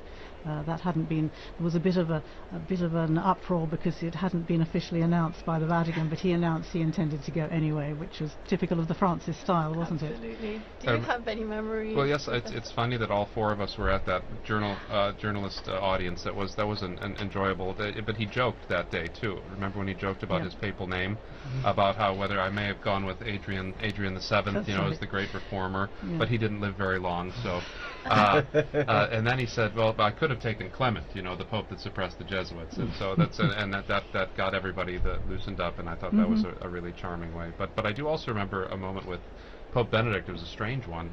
We were in Valle d'Aosta after we'd been in Rome for a while, so we were away from Roman things, and we were driving through town, and it was this traffic. I was like, this is like Roman traffic. I mean, why is there so much traffic up in this little corner of Italy? And I turned my head, and right next to me was Pope Benedict. He'd just been taken to the hospital after he'd broken his arm when he was on vacation there. And so he was right next to me and my family in the car, like going the other way on the street stop. Did you wave? We waved, yes. So we're looking at the screen here. We're looking at the square, getting close to what could be a time for smoke. What do you think? Well, we're expecting the vote to take place shortly after the Cardinals went into conclave, the first vote this evening. But as a lot of people have noted, it's pretty well known, this is the largest group of Cardinals ever to enter into conclave, 133. If you watch the broadcast of the entrance, it takes a little while for 133 mostly elderly Cardinals to get up, to cast their vote, for the votes to be counted. We heard Monsignor Burns' very excellent elaboration of that process. So we're not sure how long it takes, and I think that's a challenge for all of us, but also for the people coming in the square. If you were watching at the beginning of the broadcast, the square was not empty, but there weren't a whole lot of people there, and they've been filtering in. It's really filled up. It's really filled up. I think we all remember previous conclaves when the white smoke comes out, everybody in Rome is going to be coming to St. Peter's Square. But just to talk a little bit about the process this evening, we are expecting a vote perhaps around 7:30 in about 10 minutes, but there's no precise timing. So it could be any time, and we will have people watching for that first wisp of smoke and then to try and determine what color it is. And Phil, Linda, maybe you can tell us a little bit about what we can expect for the next couple of days in terms of looking for the smoke and the outcome of the different votes in the Sistine Chapel. Well, the one interesting thing I've just discovered is, as you were saying, there are two separate votes. Ovens, yeah. Okay. Well, just one on the first day, right? Just one on the first day, but as from tomorrow morning, 2 in the morning and 2 in the afternoon. So should the smoke arise in the middle of one of those sessions, it'll be white for sure. That's right, yes. Right? That's, because if it's they go immediately to a second vote if it's a failed vote. And so that means we won't get smoke until around noon. If it's even a failed later, vote. in fact, I think we're expecting around 1 o'clock. Around 1. So if we do, absolutely right. If we get it at 11:30, 10:30, 11, it will be white smoke, yeah. I heard an interesting little detail. You were talking about people rushing from around Rome. When people hear the news, they tend to gather in the square to see who the new Pope will be. I read a lovely detail from the English College, the Venerable English College, where the seminarians from the UK trained to become priests. And there was obviously a question about were they allowed to run out of their classes if they heard news of course, all of them will have their cell phones, I imagine, so they'll get news almost within seconds of it happening. And apparently there has been a ruling from the college that seminarians are allowed to get up in the middle of classes and to go and congregate in the square to acclaim the new Pope if and when it happens during the day. I remember I was a student at the Angelicum during the election of Pope Benedict in 2005, and that same question came up. Of course, John Paul had been Pope for almost 27 years, so a conclave was a new thing. And the college didn't make any determination, so the classes were going on during the conclave. And as soon as it became evident that the Pope had been elected, there were people who left class. And I remember some of the professors being horribly offended that the students had left for a truly momentous historical occasion. And the Angelicum, I'm sure that was the reason for their determination this year. They put out a specific statement. They announced it on social media. As soon as we get news of the white smoke, classes are suspended with immediate effect. The adoration in the chapel at the Angelicum will be closed with benediction so that everybody who wants to can come to Rome, can come to St. Peter's Square and be there for the announcement. When we do get the white smoke, I think you'll all remember, there's a period of time between when the smoke comes out. It's about 40 minutes. We're expecting about 40 minutes to an hour between the white smoke and when the Pope has gotten his robes together. He has prayed for a while. They've organized themselves. So about 40 minutes to an hour.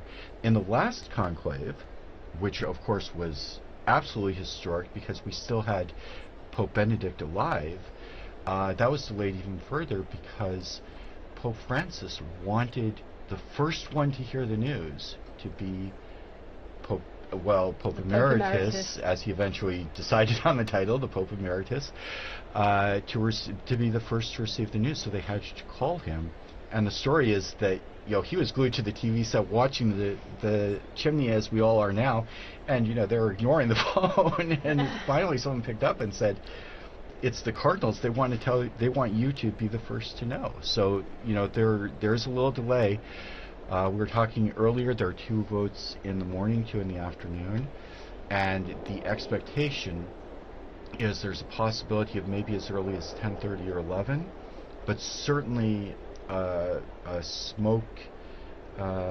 burning of the ballots at around 1 o'clock for the morning ballots, and then in the afternoon, possibly as early as 5 or 5:30, and certainly a burning of the ballots around.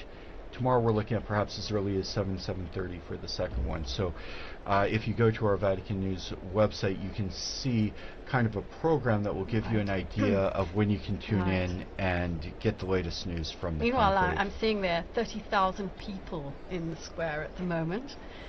30,000? 30,000. And that will increase augment, until the yes. smoke comes out. Yeah. But also, we haven't had an election on the third ballot. We haven't had an election on the second ballot. We have had an election on a third ballot, but not since 1939. And so both Francis and Benedict, I think, were elected on the fourth ballot. So that would mean the evening. Benedict on the 4th and Francis on the 5th.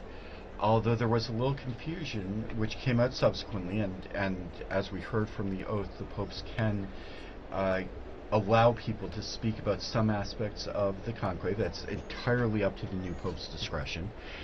And there was apparently an extra blank ballot added to the vote, so that when they counted all the ballots, they had to immediately redo the vote because they want to make absolutely certain that there can be no question about the valid election of the Pope. We know historically that there have been some contested elections. Occasionally, yes. It's being a very important position. There's sometimes been 2 or even 3 claimants to the papacy. We haven't had that in about 600 years. But the last Pope before Benedict to resign, Gregory XII, was one of the 3 popes who they all were either deposed or resigned in order to have the election of Martin V, who restored the papacy to Rome, began the Renaissance here in the city, where we get so many of these beautiful buildings, so many of these beautiful traditions. So we've all been reading hard about what happens after the Pope steps out onto that balcony of blessings. I think it's called the loggia. It will be the proto-deacon, right, who will announce the Habemus Papam. Unless the proto-deacon is elected, and then we'll know even quicker. Then we'll know even quicker. And he will give the formula in Latin. He will read the new Pope's name in Latin. Right. And then afterwards, the pontiff will step out, if I'm not mistaken. And that's what he has his first opportunity to introduce himself to the world. Philip, again, you were here. You made the announcement, as I recall, in studio of Pope Francis. But tell us your experience of that night when Pope Francis was elected, both here in the studio, but also as you were looking out at the crowds as they came to see the new Pope. Yes, you're quite right. We were doing a similar kind of marathon, for the days leading up to the white smoke, and it was the third day, wasn't it, that that the actual news came, and the second day of the that's right, the afternoon. Yes, it was quite late in the evening, which we may be going on to here today as well, but it was a similar sort of time. I seem to remember my other former colleague Susie Hodges was in studio, and as we were watching, the smoke started coming out of the chimney, and yes, it was, you could hear the crowd going wild below. It really is, it's quite an extraordinary moment, I think. It's one thing to be here in studio, it's another to be down in the square, I think, because I was in the square. You were there, weren't you? You were reporting, you were doing what Devon has been doing for us today, reporting from the square, despite all the difficulties of getting a signal. I don't think the blockers were as powerful in 2000. I don't think the blockers were as powerful in 2013 because I can't imagine. They have to keep up with such technology today. I mean, you were talking about the sweeping of the Sistine Chapel, and also the Santa Marta. I would assume they have to sweep that as well. But the Cardinals had to turn in all of their cell phones. You know, check your phone at the door, and so they have to. There's also a bit of a natural blockage that happens, especially after the white smoke, when you go from maybe 10,000, 20,000, 30,000 to suddenly everyone. A 250,000 people, 300,000 people, not just in St. Peter's Square, up the Via della Conciliazione, the road leading to St. Peter's, and everybody has their cell phone on.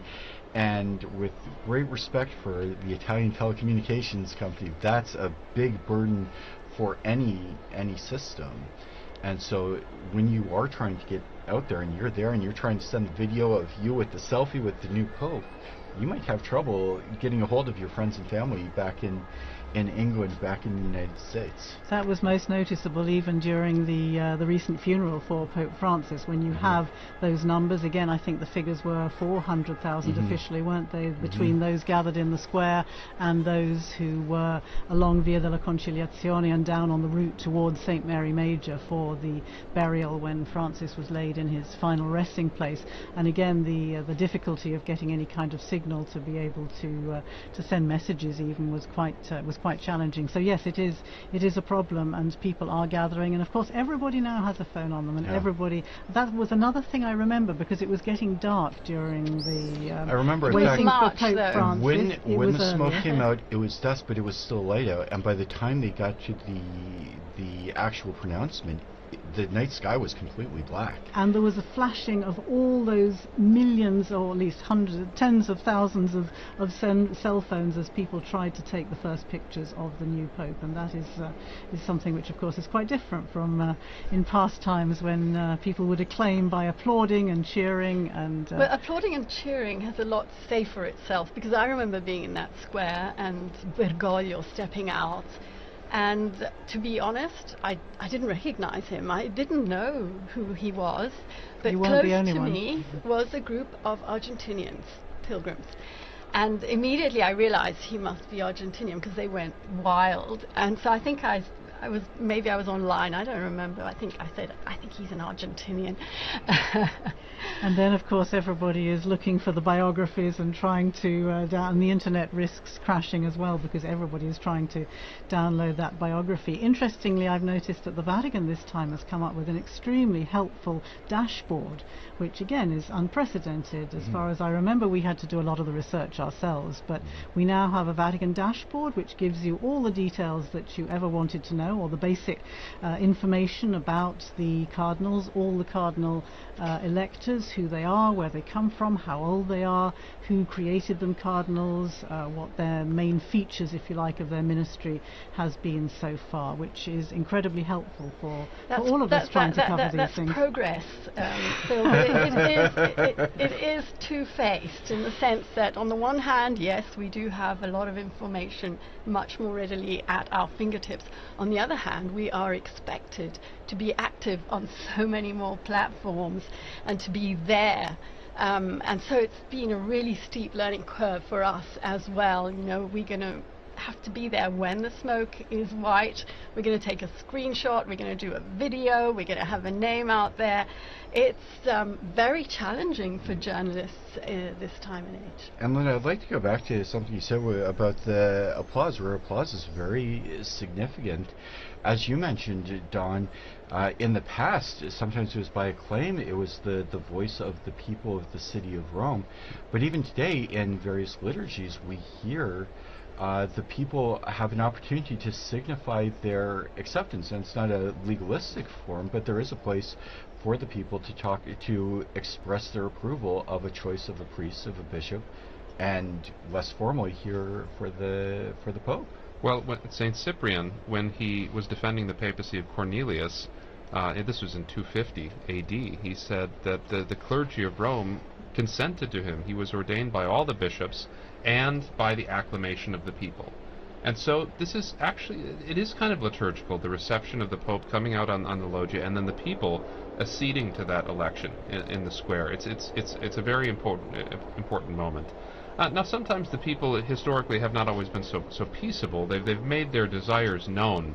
So at the beginning, when Urban VI was elected, they made it very clear that they wanted an Italian, the people of Rome, and so that was an important way. And that's a way historically that synodality can work out too, in a way that people can have their voices heard. And this is a very historical way that people have had their voices heard. When you mentioned that we were talking earlier about acclaiming the Pope, and thinking back to that election in 2013, of course, you have that incredible acclamation and cheering, but then the other lasting memory that I have is Pope Francis asking the people to pray for him before he gave them the blessing. And in an instant you had however many thousands of people there were in the square falling silent, and so you had this extraordinary contrast between the noise of the cheering and the applause and then the silence as he stood there for really quite a long time, with asking people to pray for him and to pray for his new ministry. That was really quite something unusual, I found. The sentry seagull is back, waiting for the news. Waiting for the news. I'm reading something quite unusual for me. I'm reading that it could even be possible that today, in the Sistine Chapel, the Cardinals have actually not voted, and therefore there will not be a signal. It's a remote possibility, but it exists. Yeah.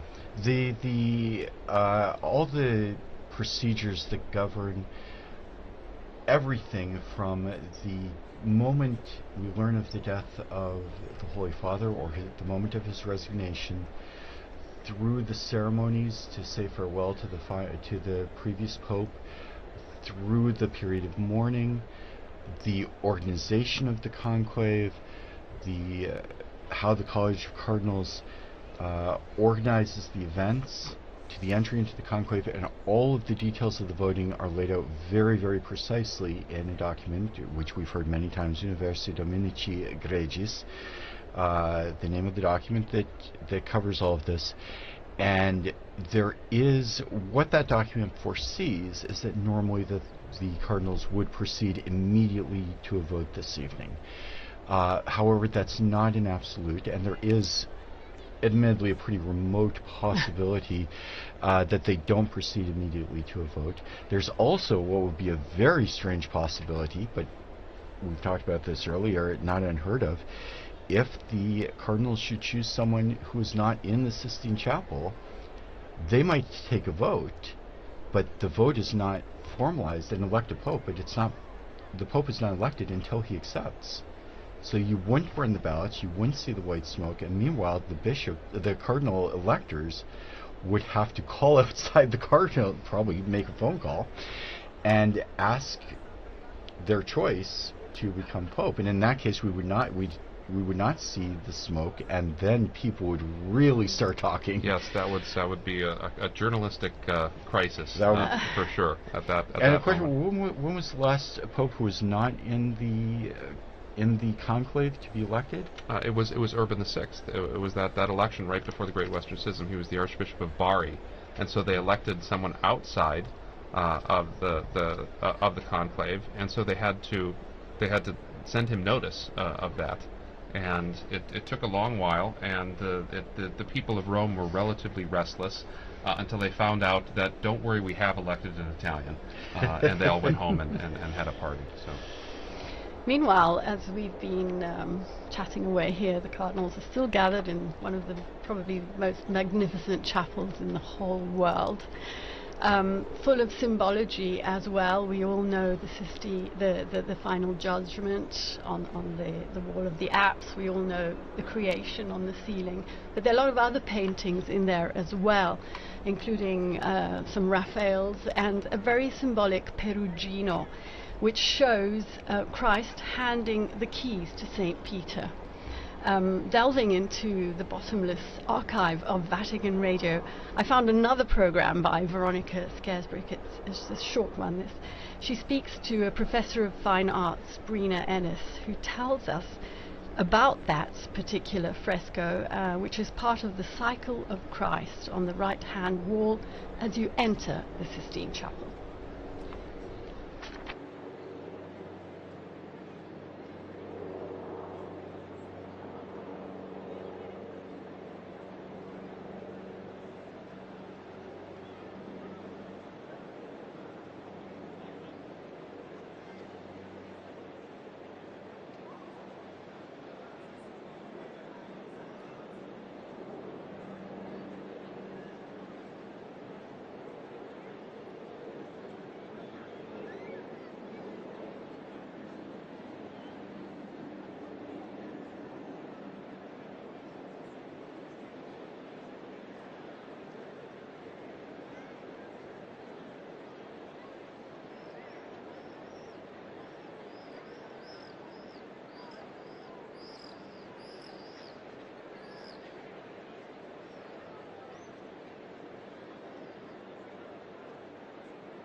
Yes, and we were listening there to Breda Ennis speaking to Veronica Scaresbrick. She mentioned there the 265th successor of Peter, so she obviously did that program just before the election of Benedict XVI.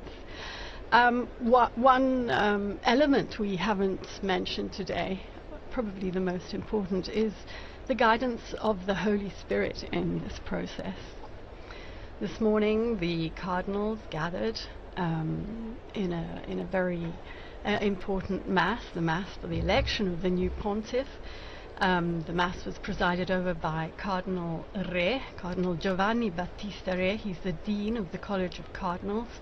And he asked the participants in the conclave, the cardinals, to join in prayer to ask the Holy Spirit for guidance. Well, that's very important. He recalled the reading in the Acts of the Apostles, how after Christ's ascension into heaven, all were united and persevering in prayer together with Mary. And the cardinal said that all gathered here today are praying together, as well as just a few hours before the start of the conclave, under the gaze of Our Lady beside the altar, in this basilica, he said, which rises above the tomb of the Apostle Peter. Professor Prudler, how important is this element? It's irreducible. I mean, the selection, we saw that with the prayers at the entrance of the conclave. We saw it with the Missa Pro Elegendo this morning, the intoning of the Veni Sancti Spiritus, the invocation of the Holy Spirit on the work of the conclave. But it's also important that we remember, as the Holy Spirit guides and protects the Church, that we know that we also must cooperate with His promptings, with the promptings of the Spirit, in order to rightly follow God's will in our lives. And the cardinal electors have to do this too. It surprises some people sometimes that when he was Cardinal Ratzinger, Benedict XVI spoke about the Holy Spirit's role in the conclave. And he said, I would not say that the Holy Spirit picks the Pope.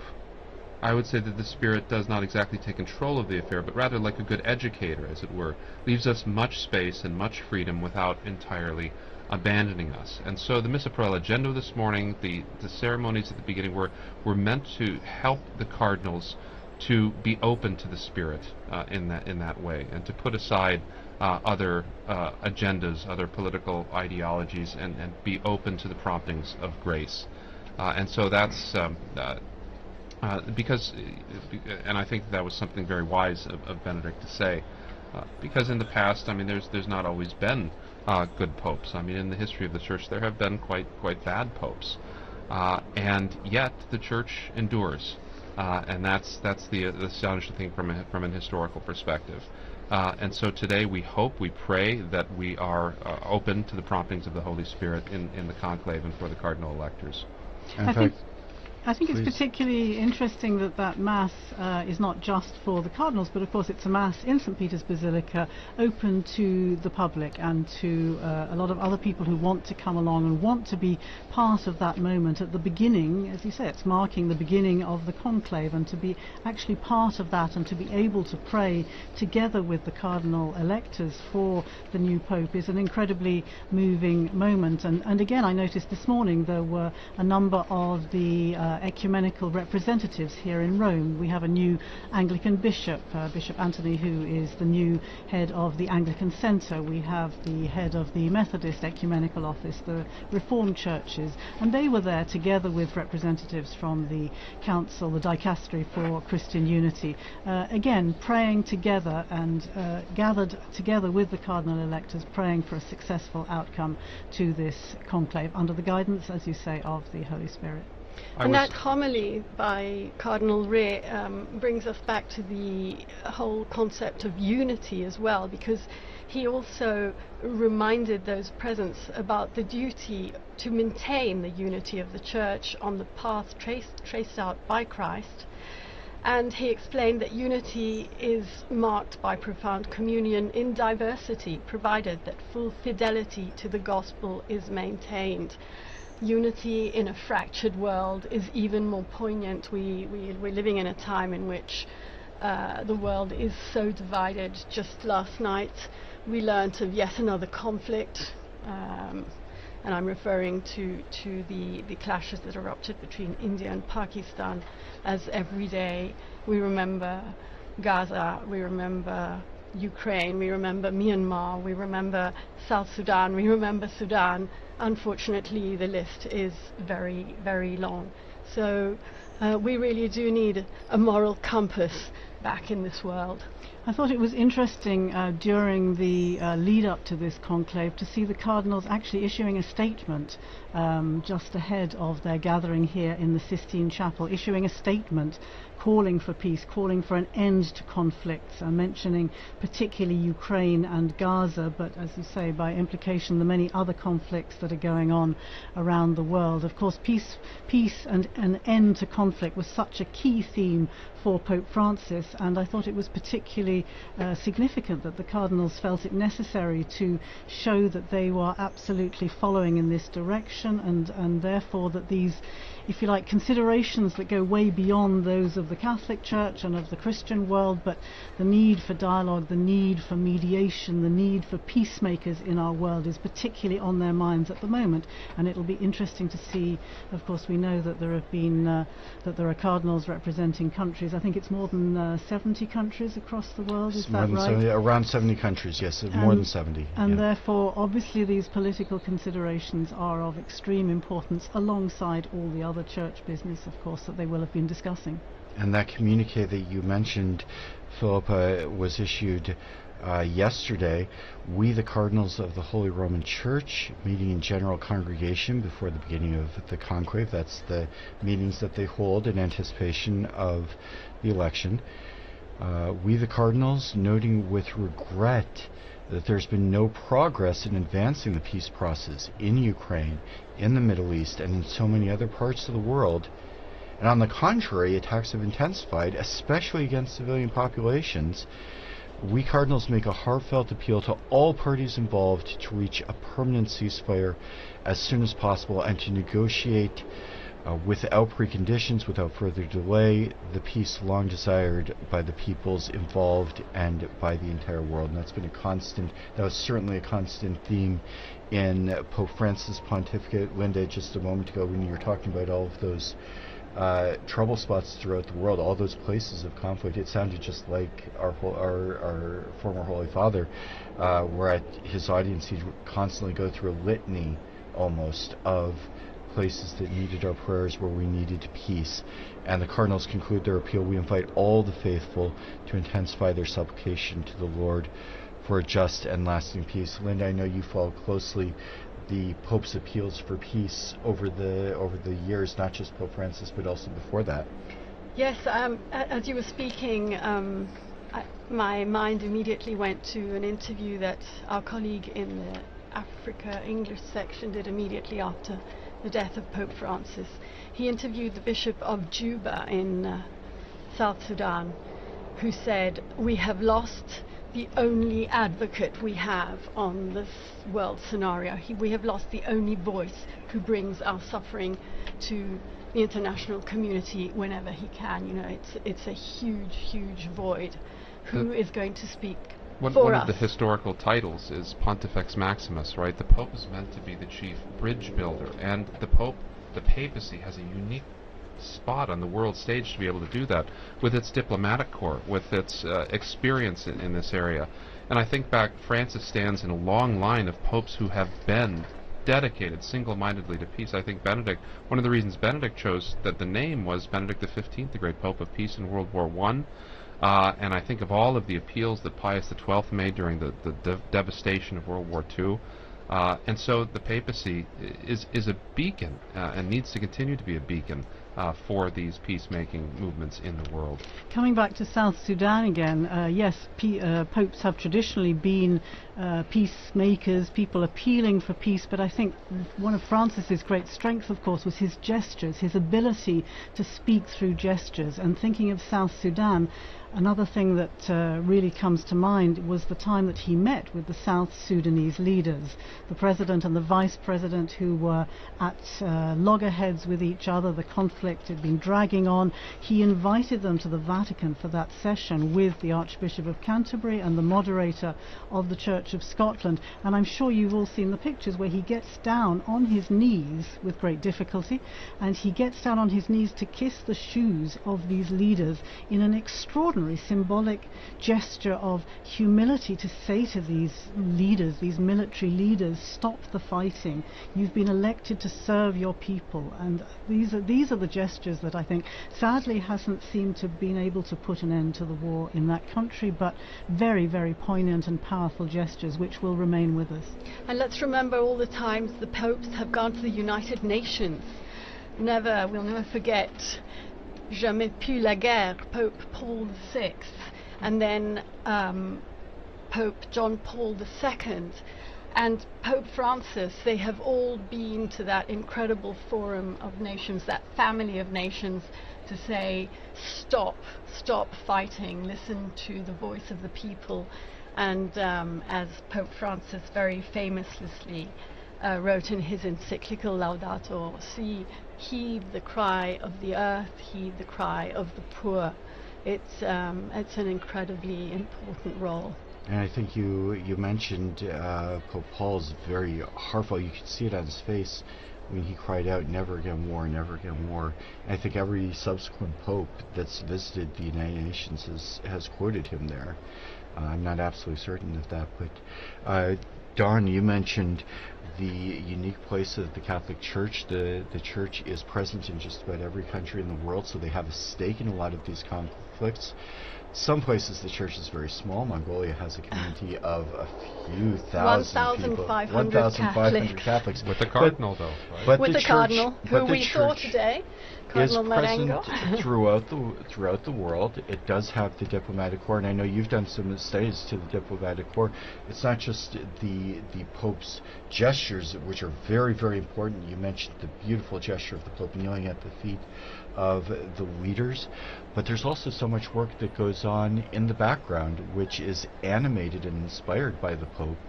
That's where the Secretary of State, the nuncios, are really trying to carry out the background work of trying to make the Pope's appeals a concrete reality.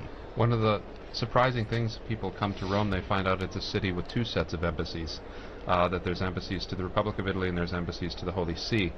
And the Holy See has diplomatic relations with an immense number of countries, including countries that are at utter loggerheads with one another.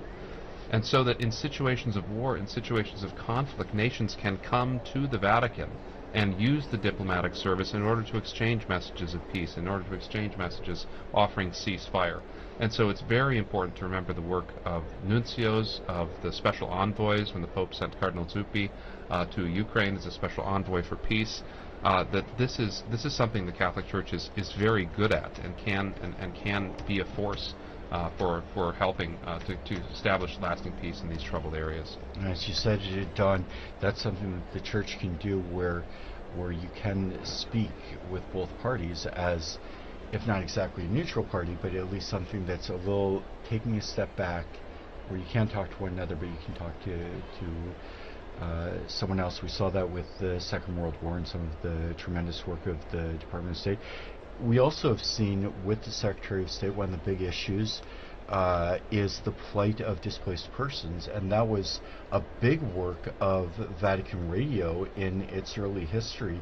Linda Philippa, maybe you could speak about that role of the Holy See in the humanitarian work of the role of Vatican Radio in the humanitarian work of the Holy See.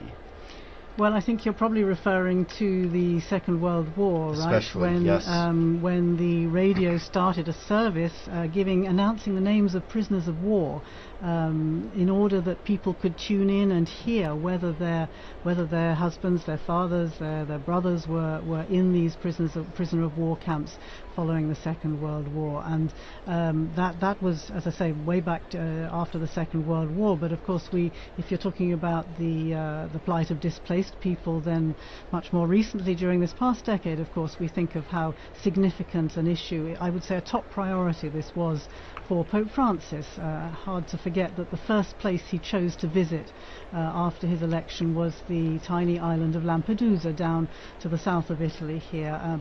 Why? Because he wanted to remember all the people, all the many people who have lost their lives trying to flee their countries, trying to get to safety and security for their families, and losing their lives in the Mediterranean in these terrible flimsy boats that just capsize. And so these kind of, again, the image of him throwing that those flowers into the wreaths of flowers into the sea from the boat to remember the people who'd lost their lives there, and then speaking with other migrants who had successfully arrived in Lampedusa on that first visit. It was a theme that he started out that way, and he continued to do that all the way through his pontificate, to remember migrants and refugees and people seeking peace, seeking safety, seeking decent standards of living. It really was a top priority for him, I think. And he did that in the company of the ecumenical patriarch, if I'm not mistaken. I think Bartholomew was on that boat with him. Bartholomew went to the refugee camp in Lesbos. Right, I think you're thinking of the time he visited there when he went on a trip to Greece, and he travelled there with, yes, Patriarch Bartholomew, for whom also this is a priority. And it was, again, a moving occasion to talk to many of these men, women and children who had risked everything to cross the sea to try and get to safety. And yeah, meeting with refugees in the camp there was another very significant moment. But also here in the Vatican, you remember, he invited families, he had families come over here with the help of the St. Egidio community. The Humanitarian Corridors program. There was an awful lot of work went on together with the Dicastery for Integral Human Development and the Refugee Department there, and all the work that's been done, particularly during this past decade, I would say, is extremely significant. Meanwhile, I'm seeing here on the chat that's adjourning us is that the people in the square are clapping their hands in an attempt to get the Cardinals to hurry up with the voting process. We're going to have an Urban the Sixth situation. Oh. They've been in there for a couple of hours now, haven't they? They have been, yeah, they've been waiting out there. Maybe we can take a short musical break. Mm-hmm.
And once again, we welcome you to Vatican Radio's live coverage of the Conclave to elect the 266th successor of St. Peter.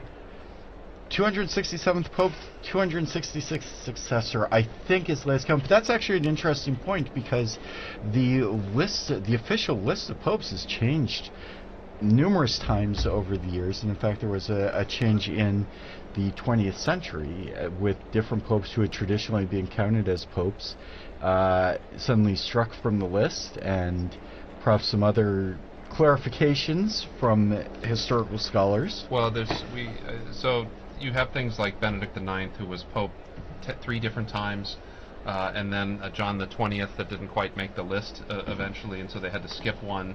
And so the list of popes does, when historians look at these things and they get more details and they get more ideas, the Church will decide whether or not that this person was a legitimate Roman pontiff or not.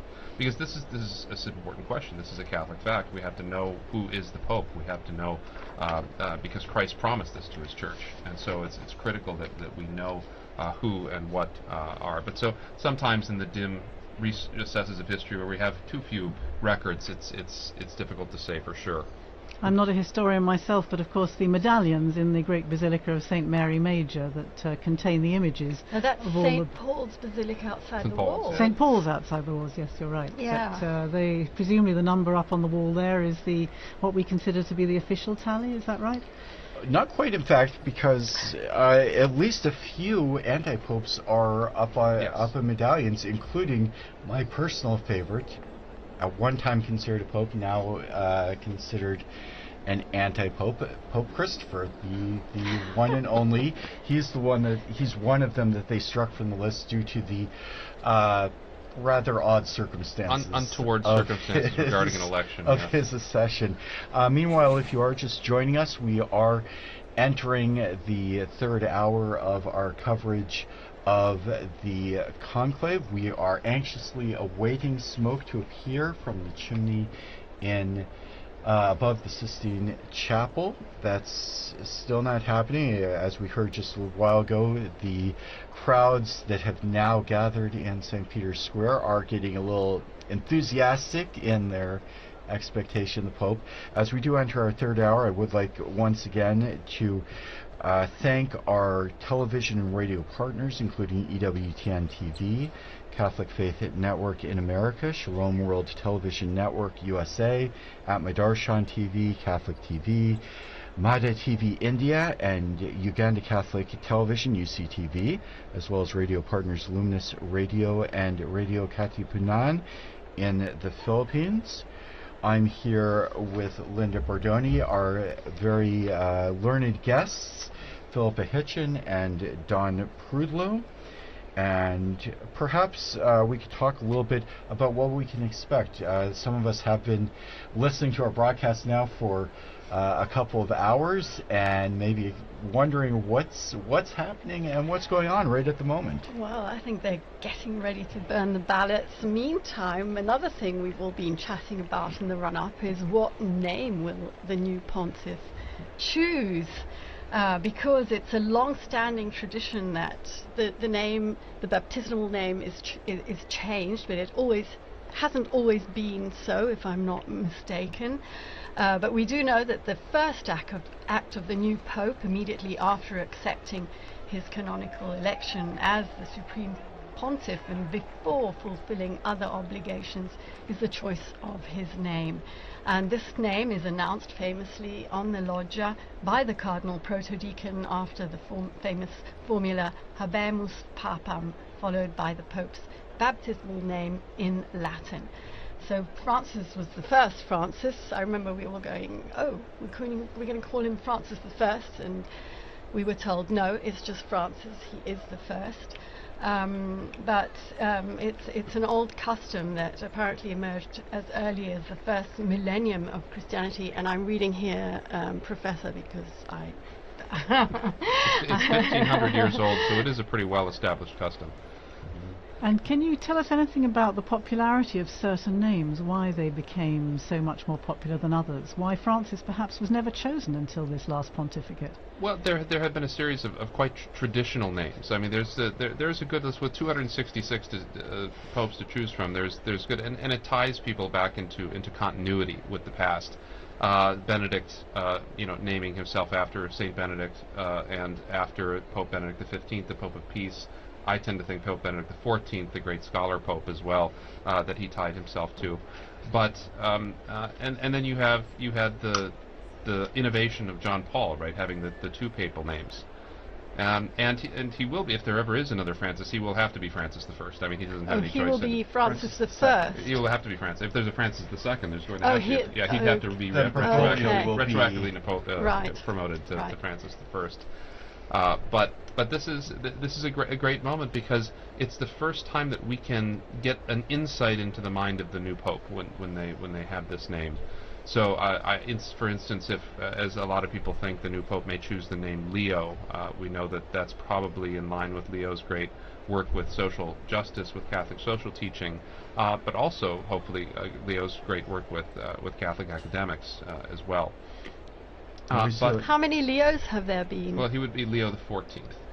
So there would be Leo the 14th. But John, you'd have John would be a popular one, Paul would be a popular one, or John Paul III even. But all those will have nuances, right? They'll all have meanings that the Pope will be able to tell us, and we won't be able to exhaust them. I mean, they're suggestive, right? We'll see. Well, that's an interesting name. And the commentators will be out in force to explain exactly why the Pope chose that particular name. We've seen that there's certainly a tradition of choosing names from immediate or close predecessors. There has been, and Benedict sort of broke that, and that was interesting. And I think that's because we had John Paul and then John Paul. I think that was good to break off from that a little bit. But you're right, they go up and down in popularity. I doubt that we'll get a Sixtus VI. I think that we may have ended that line. That probably won't make it. We haven't had many Pauls. We haven't had many Pauls, right? There's been a lot more Johns than Pauls. But that's definitely a possibility. That's not. But then you have these strange names from early in papal history, right? Like Conon or Lando, and those are likely going to continue to stay in abeyance. But a name like Innocent or Clement, right? These were immensely popular in the 17th and 18th century. And they tied them back to those great histories with those names too. I mean, John's was kind of a surprise, because there had not been very many creditable Johns in papal history, and so it was kind of a surprise, particularly. And there was controversy even about his numbering, because one of the anti-popes of Avignon was John the 23rd. There's actually an anti-pope, John the 23rd, buried in Florence, so that was confusing as well.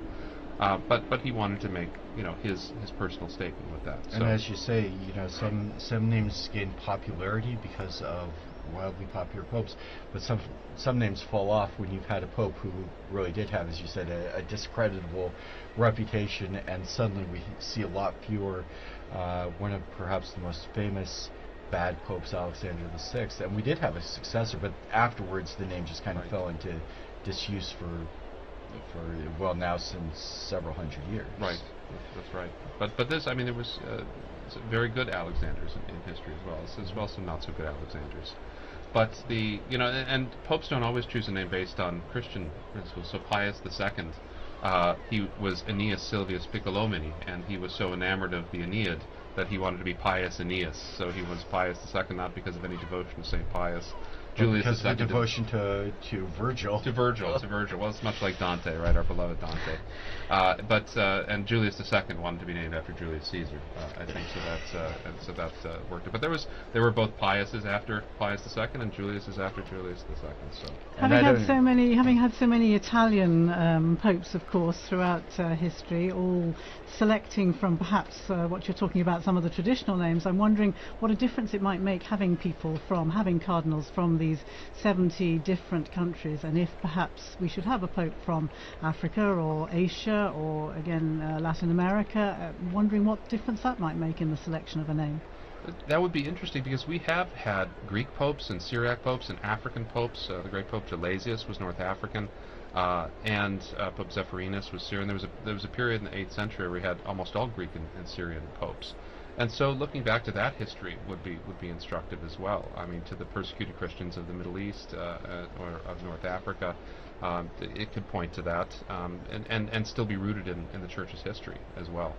You certainly need a historian on hand, don't you, to help you make this selection. I can see that you're never going to be out of a job. They've never let historians into the conclave, though. There's no on-call historian, so maybe. And how important is it that a pope be proficient in Latin?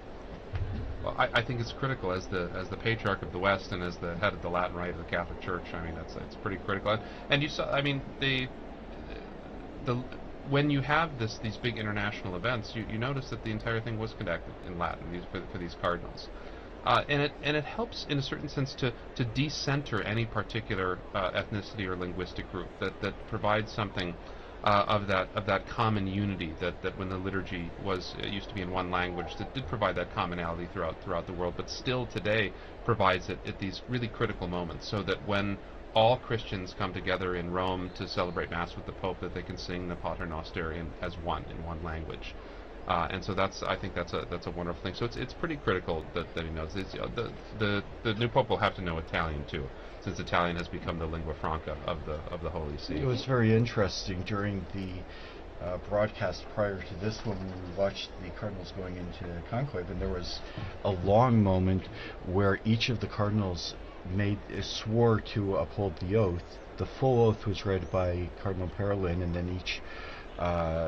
successive cardinal said, "I personally swear to abide by this with my hands on the Gospels."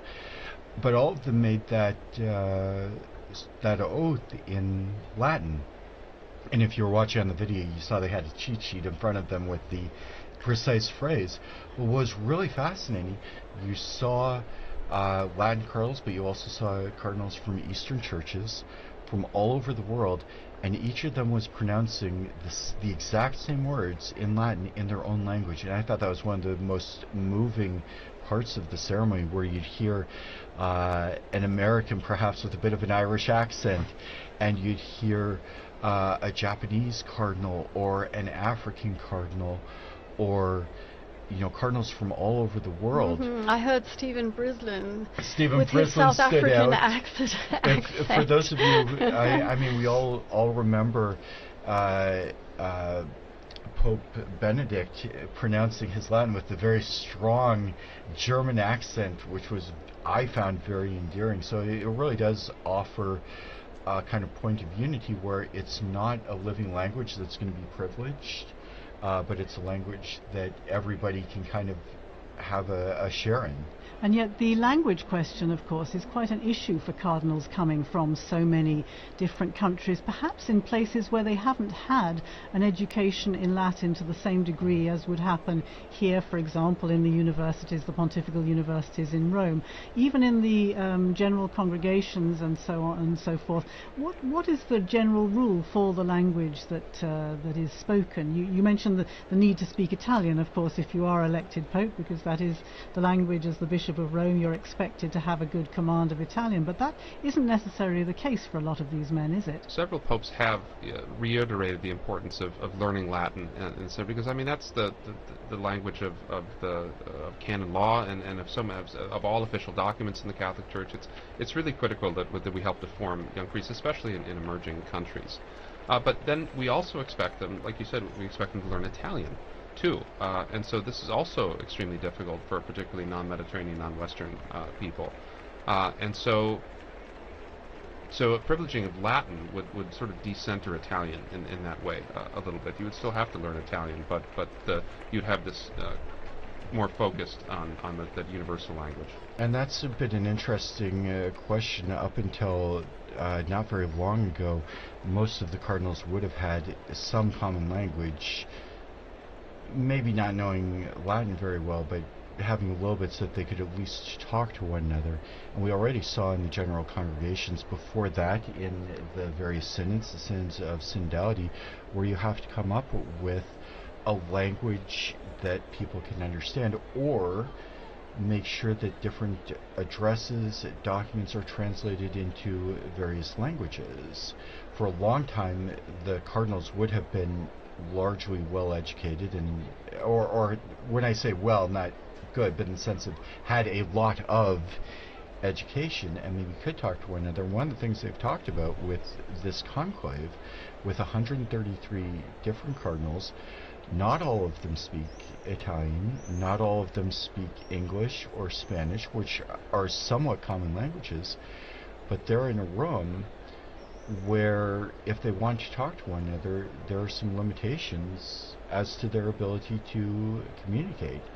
And that and we see it with synodality too, right? We often get shunted off into language groups, right? Which is sort of defeating the purpose of the whole idea. I mean, just it's difficult for us to conceive of, say, but Vatican II, to think back to Vatican II, and that the entire thing for 4 years was conducted in Latin, with everyone having an equal voice and able to discuss with one another in that. Now, it's possible that new translation software and things can come and make a difference like this, but having that common tongue has been something that's been very important to the Western world.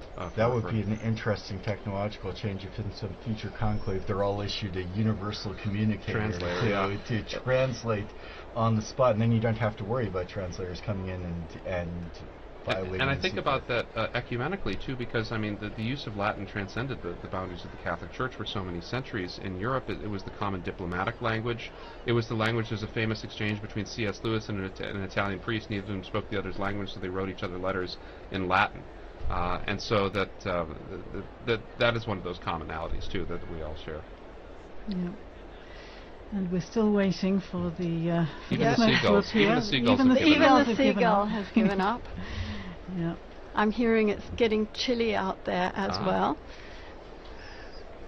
And one of the things that we can expect is that at least some of the cardinals probably have in mind what effect this is having on people outside. I would think, yes.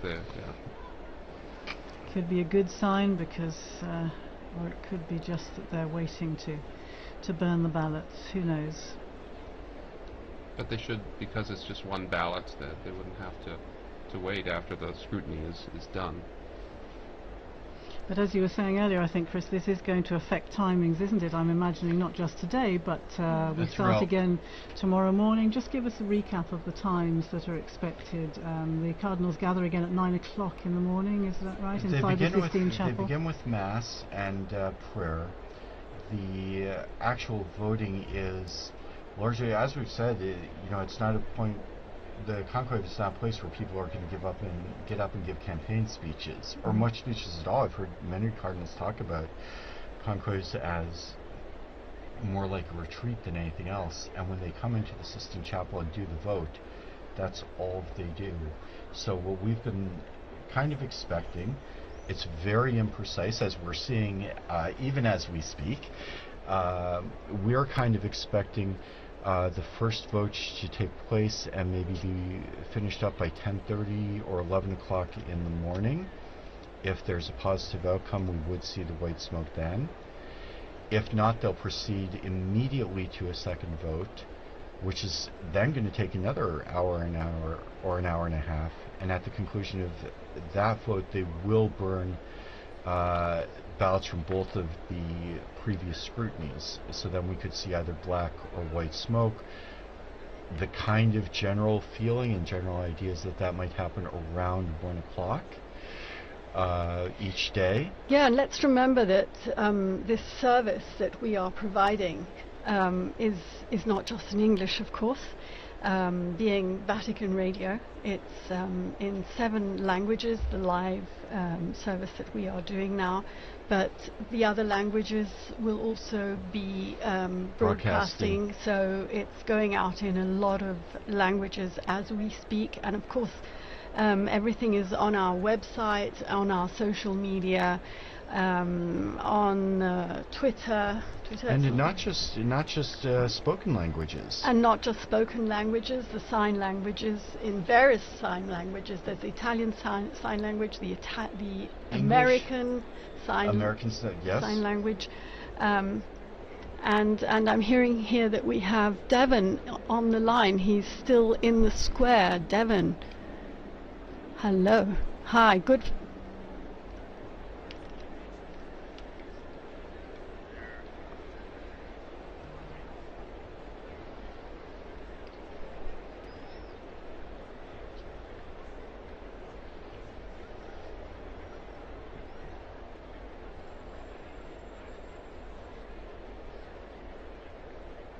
Is it getting dark?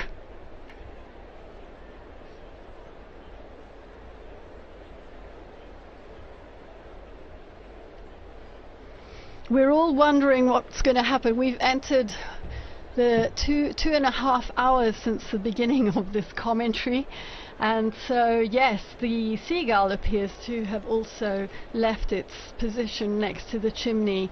Perhaps also growing impatient.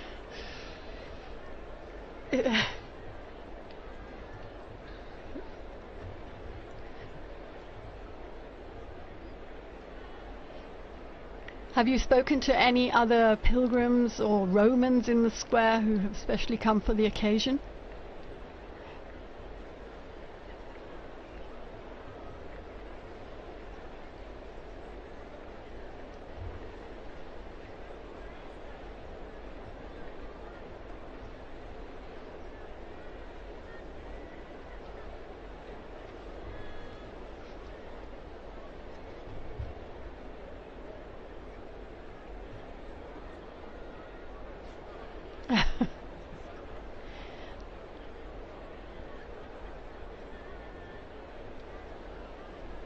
Absolutely. We will. Thank you very much, Devin. And what's very interesting is that if they've chosen not to do a vote this evening, or if there's a problem, it's probably not the level of intervention that will cause them to break the conclave. So there's no real means for them to let us know what's happening inside. So we're gonna keep guessing and keep waiting and praying. For those of you who are listening in, we can tell you a little bit about how you can listen in to and follow the papal election on Vatican Media. As we mentioned, we followed the Mass for the election of the Roman Pontiff earlier this morning. You can learn some more about that on our website. If you're watching on TV, you see our famous seagull has returned, at least one of them. There are various languages that you can follow the events in, including sign languages, American Sign Language, and some of the Spanish and Italian versions. Vatican Media is also providing video and photo coverage of the various events that took place today, the Mass and the entry into the Conclave. And we will be opening up a live broadcast for each of the periods when we do expect a papal vote continuing tomorrow morning, beginning at, I believe, 10 a.m. I think the broadcast goes live at 10:30 a.m. 10:30 a.m. And you can go to our Vatican website to find all of the broadcast times, and we do really hope you will join us. We do invite you as well to visit our social media pages, including Facebook, X, Instagram, and YouTube, where you can follow along and see everything that's happening, or in this case not happening, this evening, as we wait for the sign that a scrutiny has taken place.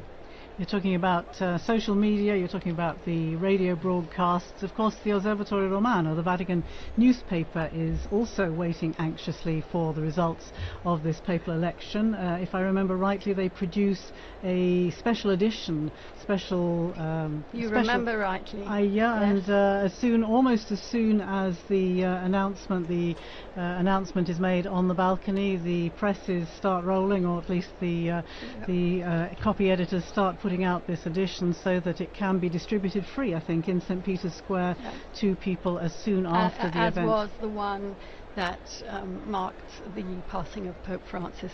Meanwhile, they tell me we have someone else in the square. It's Sister Nina Krafic. She works here at the Dicastery for Communications. She is a communications expert. Nina, hello.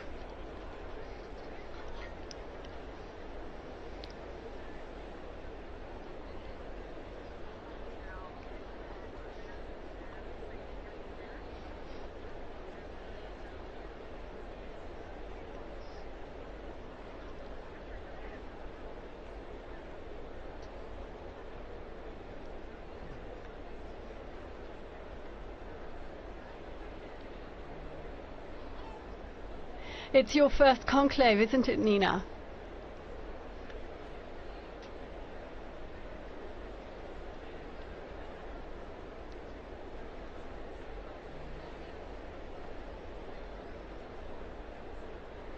You are an expert in communications, but not only in social media communications. How do you think Generation X, the millennials, are following this conclave? How do you think? I was speaking about social media, which is very much your field, and getting the message out to the younger generations. How are they following this conclave? What kind of interest have you been perceiving from them? You are very young yourself, Nina.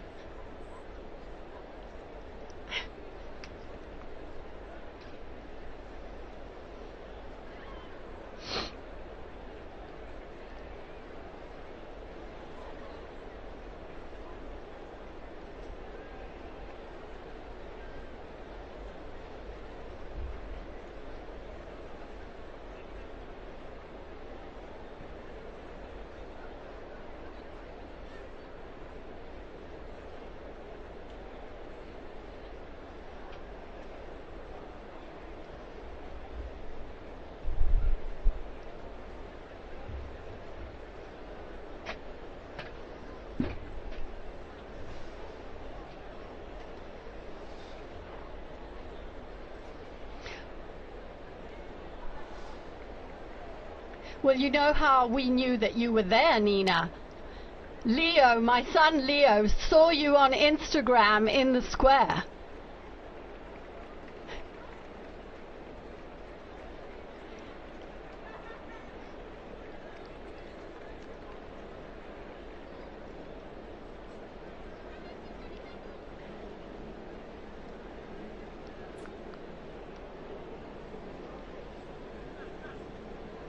Right.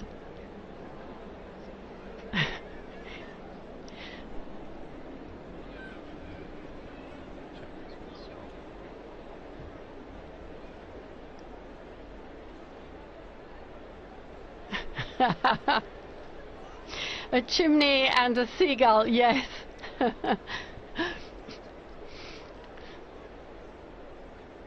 Thank you, Nina. Yes. We'll be speaking to you again. Yeah, absolutely. Okay. Thank you. Bye-bye. Bye-bye. So that was Nina Kravish. She knows all about influencers and the dicastery that has understood very profoundly that it has to move with the times if it wants to keep up with the world, and has brought her in to study the role of influencers in communication and to talk to gatherings. She goes to speak at conferences about the church and communications with a very new voice. You need a dicastery of influencing. Interesting, though, that what we think of as the generation that likes everything instantly, that people should be standing there for an hour and a half, 2.5 hours now, watching a chimney without anything happening at all. So quite a turnout for the books, and interesting to see the reaction. Will people not be so interested over the coming days, or will that simply increase the tension and increase the interest? We'll have to see tomorrow what happens. Francesca's telling me the numbers have gone up. There are 45,000 people in the square at 20:35. That's 25 to 9 local time here in Rome. Well, it's still mercifully before Italian dinner time, but it's well past American dinner time. You were giving us the timeline, Chris, earlier on. Tomorrow in the morning, as you say, the Cardinals go in. They have 2 votes in the morning. Then they break for lunch, don't they? They do have a break in the afternoon. They will, after the second vote, if the first vote is not conclusive, they'll go immediately to the second vote. Then they do have some time. They'll have their lunch. There will be more prayers. Of course, each session of the voting in the Sistine Chapel is marked by prayer, especially to the Holy Spirit. We can take a look at some of the prayers that we saw today for the opening of the conclave. And then the expectation is, Don was just talking about Roman meal times, but time for a long lunch or a nap, and then they'll be back in the Sistine Chapel. Always in the seclusion of Santa Marta. Always in the seclusion of Santa Marta. I was struck, we've mentioned a couple of times, the movie The Conclave, and we've all seen various parts of The Conclave, and I noticed a lot of the sets bear zero resemblance whatsoever to the places they're purporting to be. But going back to the schedule, we will have, or expect to have, a vote in the afternoon. That's what's provided for in Universi Dominici Gregis. We'll begin coverage around 4 in the afternoon Rome time. And if there is a successful vote, we'll see the white smoke. Otherwise, we'll have to wait for a few more hours, and possibly the first smoke we might see in the afternoon in coming days might be around 5:30 or 6. Later, if it does go to a second ballot, we will see smoke of some sort, hopefully, around 7 or 7:30 is the expectation. But as we talked about, there was... I'm getting news about that. Apparently the last time there was not a vote, so there was no smoke during the session, was in 1941. But they're also pointing out... There wouldn't have been, right? Because there wasn't a conclave that year. Ooh, wow. So that was to be expected. So that was not a good information I get here. Because they also point out there were far fewer cardinals in that conclave, but as you say, no conclave in 1941. Maybe they meant 1939. We'll have to check that. Check on that again. And still nothing. It still looks quite light out there. And of course, the cameras are pointing out towards the west, so the last shreds of daylight will be seen from the perspective that we're looking at the chimney, whereas if you, for those in the square, if they turn around and look out to the east, they'll see that the light is dying out. We can see out the window here, sky's growing pretty dark in the other direction, and we might have a situation where it does become difficult to see the smoke or tell what color it is. In which case we would be waiting for the bells again, as we were mentioning earlier, if it's a successful vote. Otherwise people will be craning their necks to see what they can see from the square. But meanwhile, it might be a good opportunity to talk about one of the unique features of this conclave.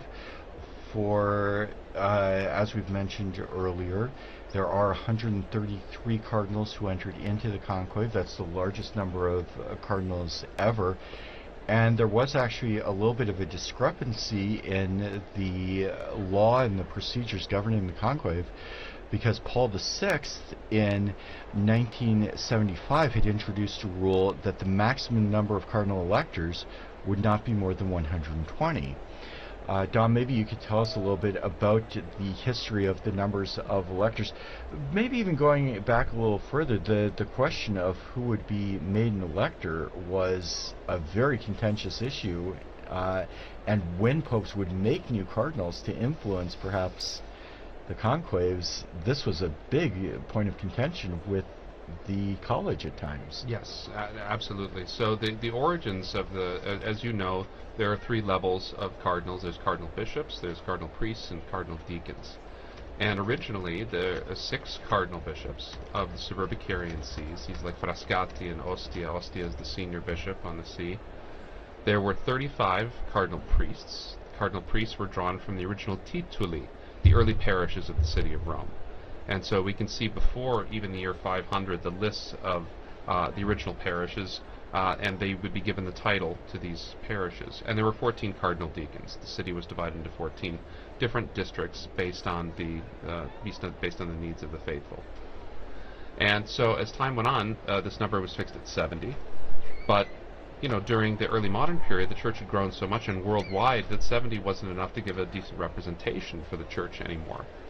And so during the after Vatican II, the number was increased to 120, and this allowed for a much wider representation of cardinals from throughout the world. And the discrepancy came because because popes wanted to make more appointments, because you have cardinals aging out all the time. They're always, you know, every month or two you have another cardinal that doesn't get to vote anymore. And it's not just Francis that exceeded the number. Benedict and John Paul also exceeded the number. They just did not have a conclave during the period when the number was exceeded. And so clearly it's the manifest will of the supreme legislator, the three last popes, that if there were to be a conclave, it would be all the eligible electors. So the cardinals a couple days ago made a decision saying that this was the manifest will of the elector. All cardinals under 80 who are in Rome and can participate can vote. Joining us now in studio, we have Joseph Tulloch, our very own Joseph Tulloch from the English section. We were mentioning the Mass this morning. Joseph was actually one of the readers at that Mass, as he read the other day at after the funeral Mass in suffrage for Pope Francis. Joe, you were standing out there in that square filled with tens of thousands of people. First of all, would you like to tell us what that felt like and how you lived this experience? Yeah, sure. Hi everyone, I'm Joe. I'm part of the English team here at Vatican News. And what Linda's talking about there is, so I was reading this morning, but before that I had the chance to read at the second, what they call Novem Diales Mass, so the second Mass basically in memory of Pope Francis.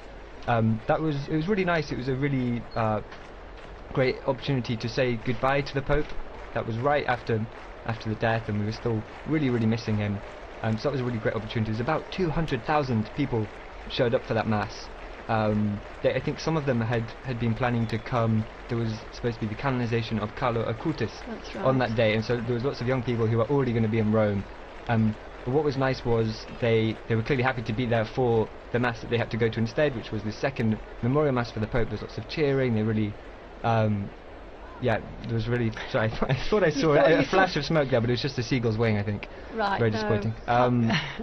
Yeah, so that was a really great opportunity. And then this morning too, that was the Missa pro Eligendo, so the Mass for the election of the Pope, and it's basically this opportunity for the Cardinals to come together, and together with the people of God, lots of ordinary Catholics and perhaps some non-Catholics gathered in the Basilica with them to pray and to invoke the Holy Spirit on this conclave process. So really nice. I did, to be honest, you know, when I've been here now at Vatican News for about 2.5 years, and I always imagined that the conclave would be this period where I'd be doing so much journalism and going around and reporting on everything, and in the end I've just read a lot of Masses. But you know, that's nice as well, and I've really... You've been working hard as well, writing that's true as well. And what reading did you do this morning?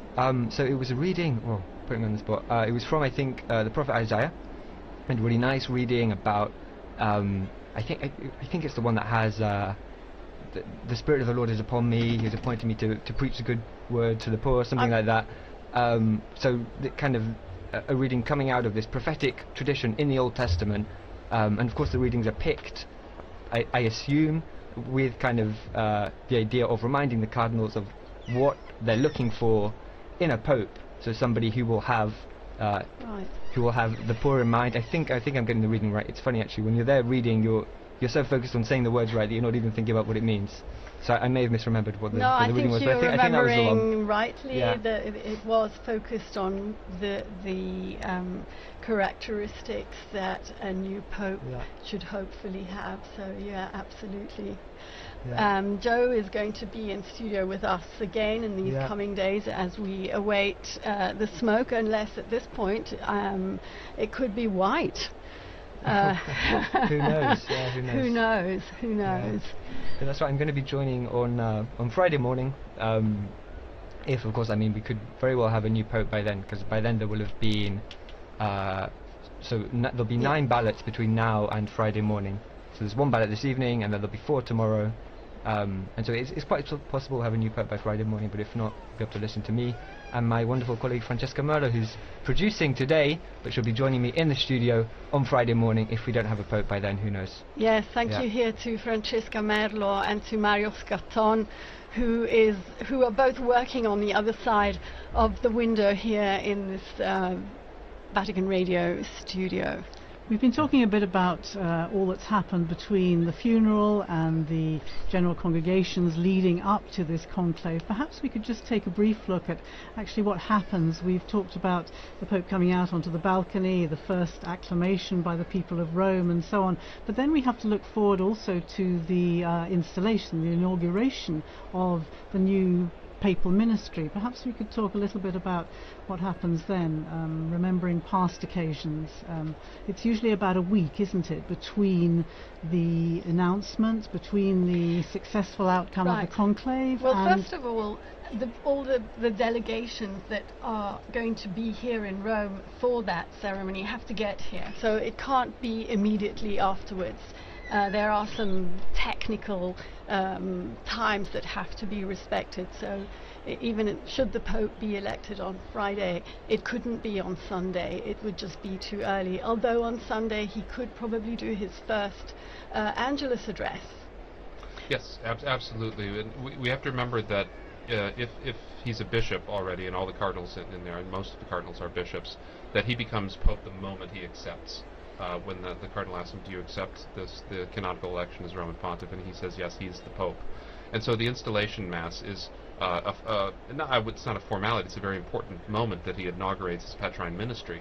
But he becomes Pope with full authority at that moment. And then the inauguration, I remember being at the inauguration in 2013 and being up on the colonnade. That was a great privilege. I love doing that. And you see, because then you allow people just for the funeral too, like when they have the delay, you want the dignitaries to be able to come, and they will come. I mean, as we've seen it, I mean, the world pays attention to what happens in the city, and that's critical. But there's a whole set of ceremonies that go along with the new Pope, right? That culminate really after the installation Mass with the actual possessio, the taking possession of his cathedral at St. John Lateran, which I was also present for when Pope Francis took charge of his cathedral. And so this is a wonderful series of events that makes fuller the meaning of what's happening in the Sistine Chapel right now. Pope Francis particularly wanted his inauguration, if I remember correctly, to be on the feast day of St. Joseph, isn't that right? And that, of course, became, again, a bit of a theme during the pontificate. We learnt that he had the statue of the sleeping Joseph that he would keep on his bedside table there in Santa Marta. Had a particular significance for him, didn't it? And he inserted the name of Joseph in every Mass that was said throughout the world. So this a great devotion to St. Joseph, to St. Joseph in his feast days, as patron of the Universal Church, but also as a patron of workers and as a patron of Christian fathers. It was very important to him, for sure.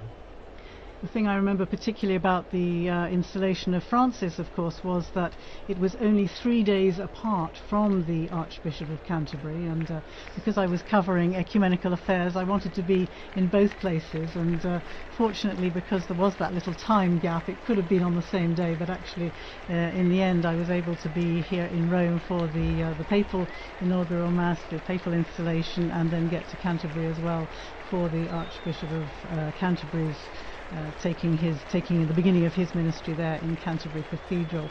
And there was a nice, when Francis died, there was a nice little tribute from Justin Welby, no longer of course the Archbishop of Canterbury, but there was a nice tribute in which he talks about his first meeting with Pope Francis, and he was ushered into these, extraordinarily elaborate and baroque surroundings in the apostolic palace, and feeling a little bit intimidated anyway, and he sits down, and the Pope begins by saying, I'm senior to you, as you know, and of course his kind of heart sunk, and he thought, well, this kind of wasn't the tone I was expecting, and then the Pope looks up and jokes and goes, by 3 days only, and that was kind of the tone that the jokes continued, and it was the beginning of a very strong relationship in which they kind of lived out this ministry of walking and working together, which became the leitmotif of the sort of Anglican Catholic dialogue through this past 12 years.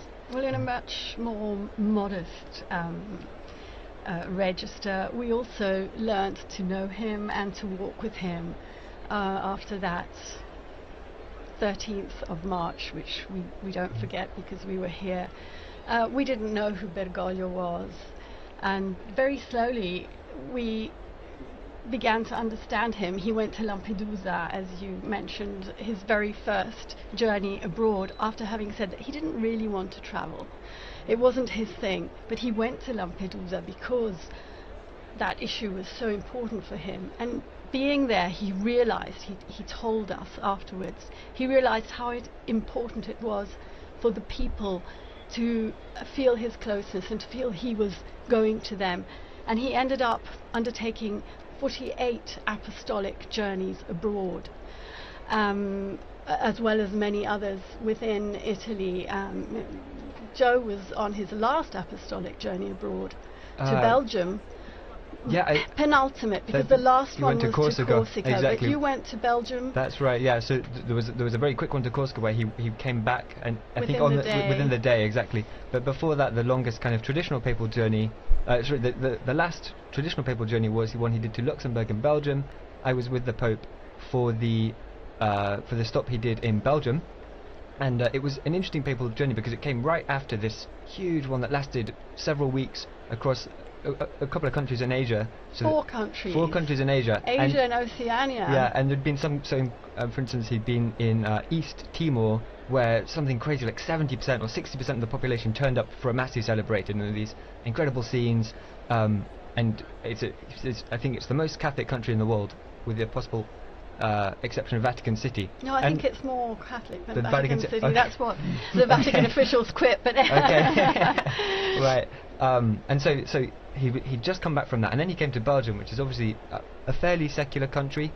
It's a country that's been really marked by the sexual abuse crisis, which is something that's happened in the church all over the world, but it was particularly bad in Belgium. And so it's a country where there's also, on a level, there's some also distrust, I think you can say, towards the church. And so it was a very interesting papal journey for that reason. The Pope did a couple of things. So he met with survivors of sexual abuse, and that was a closed-door meeting, so there were no journalists there. We don't know exactly what was said, but there were some interviews afterwards with some of the survivors who said that he really listened to them and they felt moved by that. And he also visited some universities. So Belgium is home to 2 famous Catholic universities. I'm going to butcher the pronunciation. One is, I think, Leuven, and one is Louvain. And one is Dutch-speaking or Flemish-speaking, the other one is French-speaking. And they're 2 very historic, very prestigious Catholic universities, and the Pope visited both of them. There was, if I remember rightly, there was at Leuven, the Flemish Dutch-speaking one. He kind of had an exchange with the professors, and then what was interesting was afterwards when he came to Louvain, it was more a dialogue with the students. But on both kind of occasions, he was doing what we really came to expect from Pope Francis, which was this dialogue, kind of talking to people, even people who disagreed with him. I remember there was some when the students were talking to him, as well as they agreed with a lot of what he said, and then they were pointing out some points where they disagreed, and that was really typical of Pope Francis as well, this desire to talk to people, even people that didn't agree with him. Absolutely. And so it was kind of it was a classic Francis trip in that way.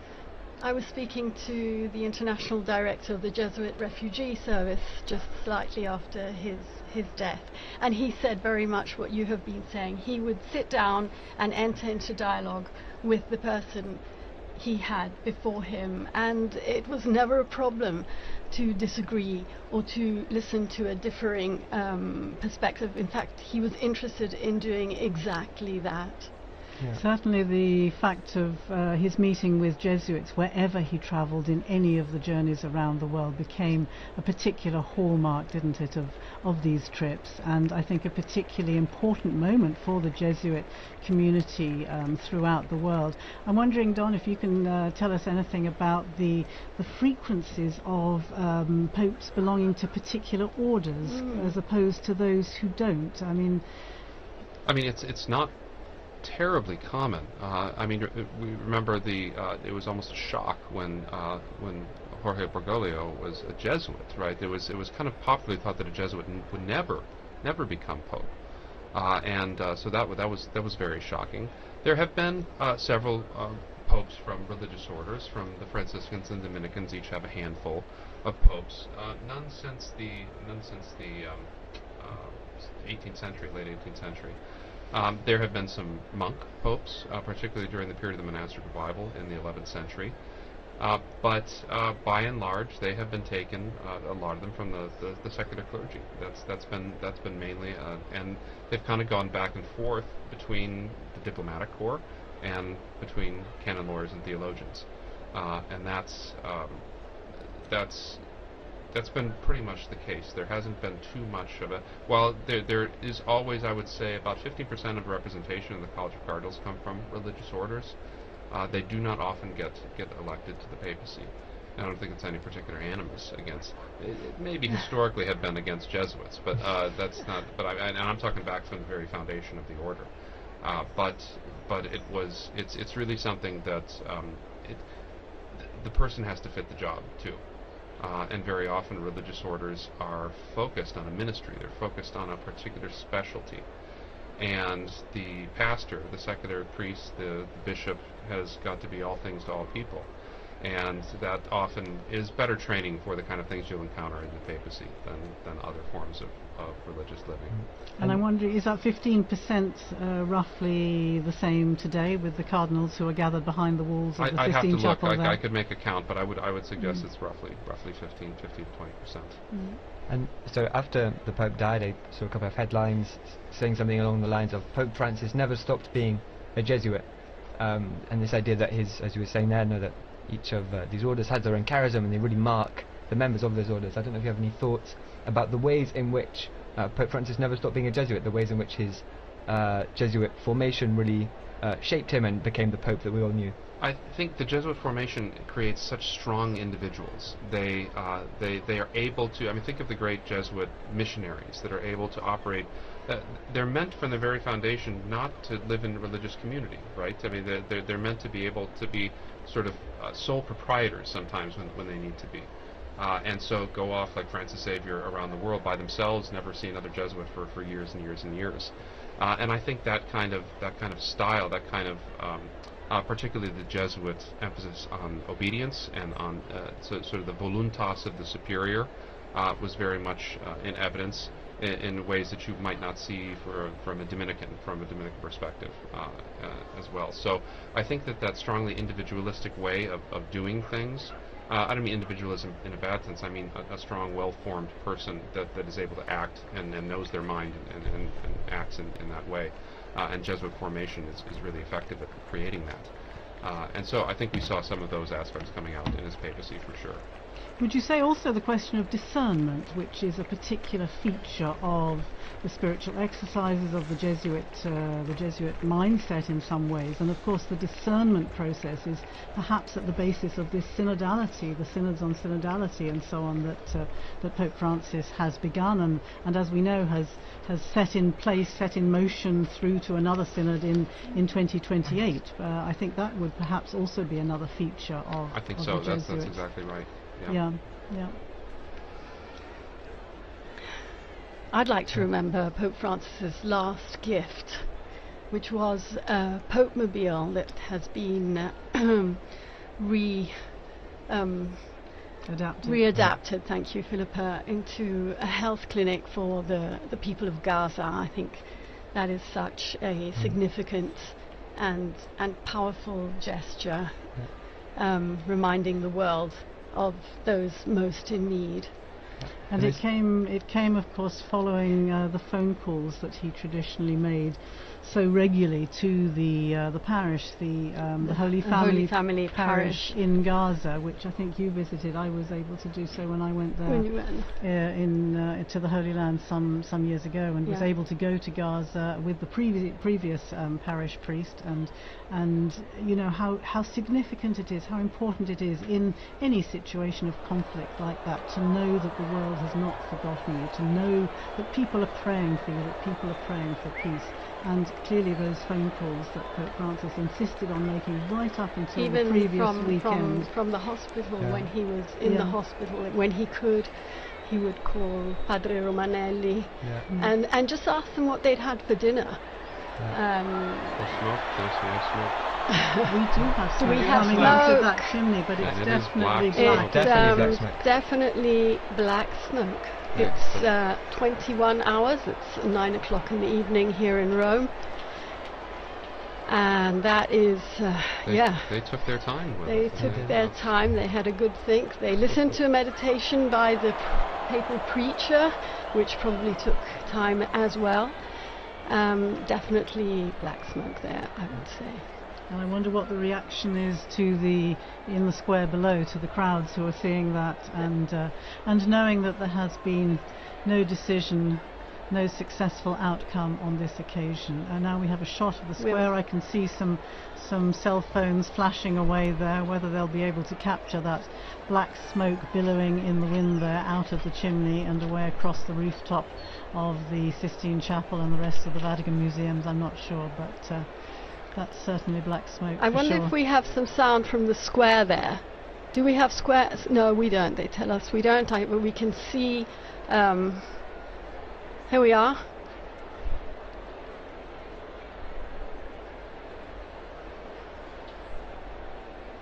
Well, the noise they've of the made sure crowd. of it at least. That's good.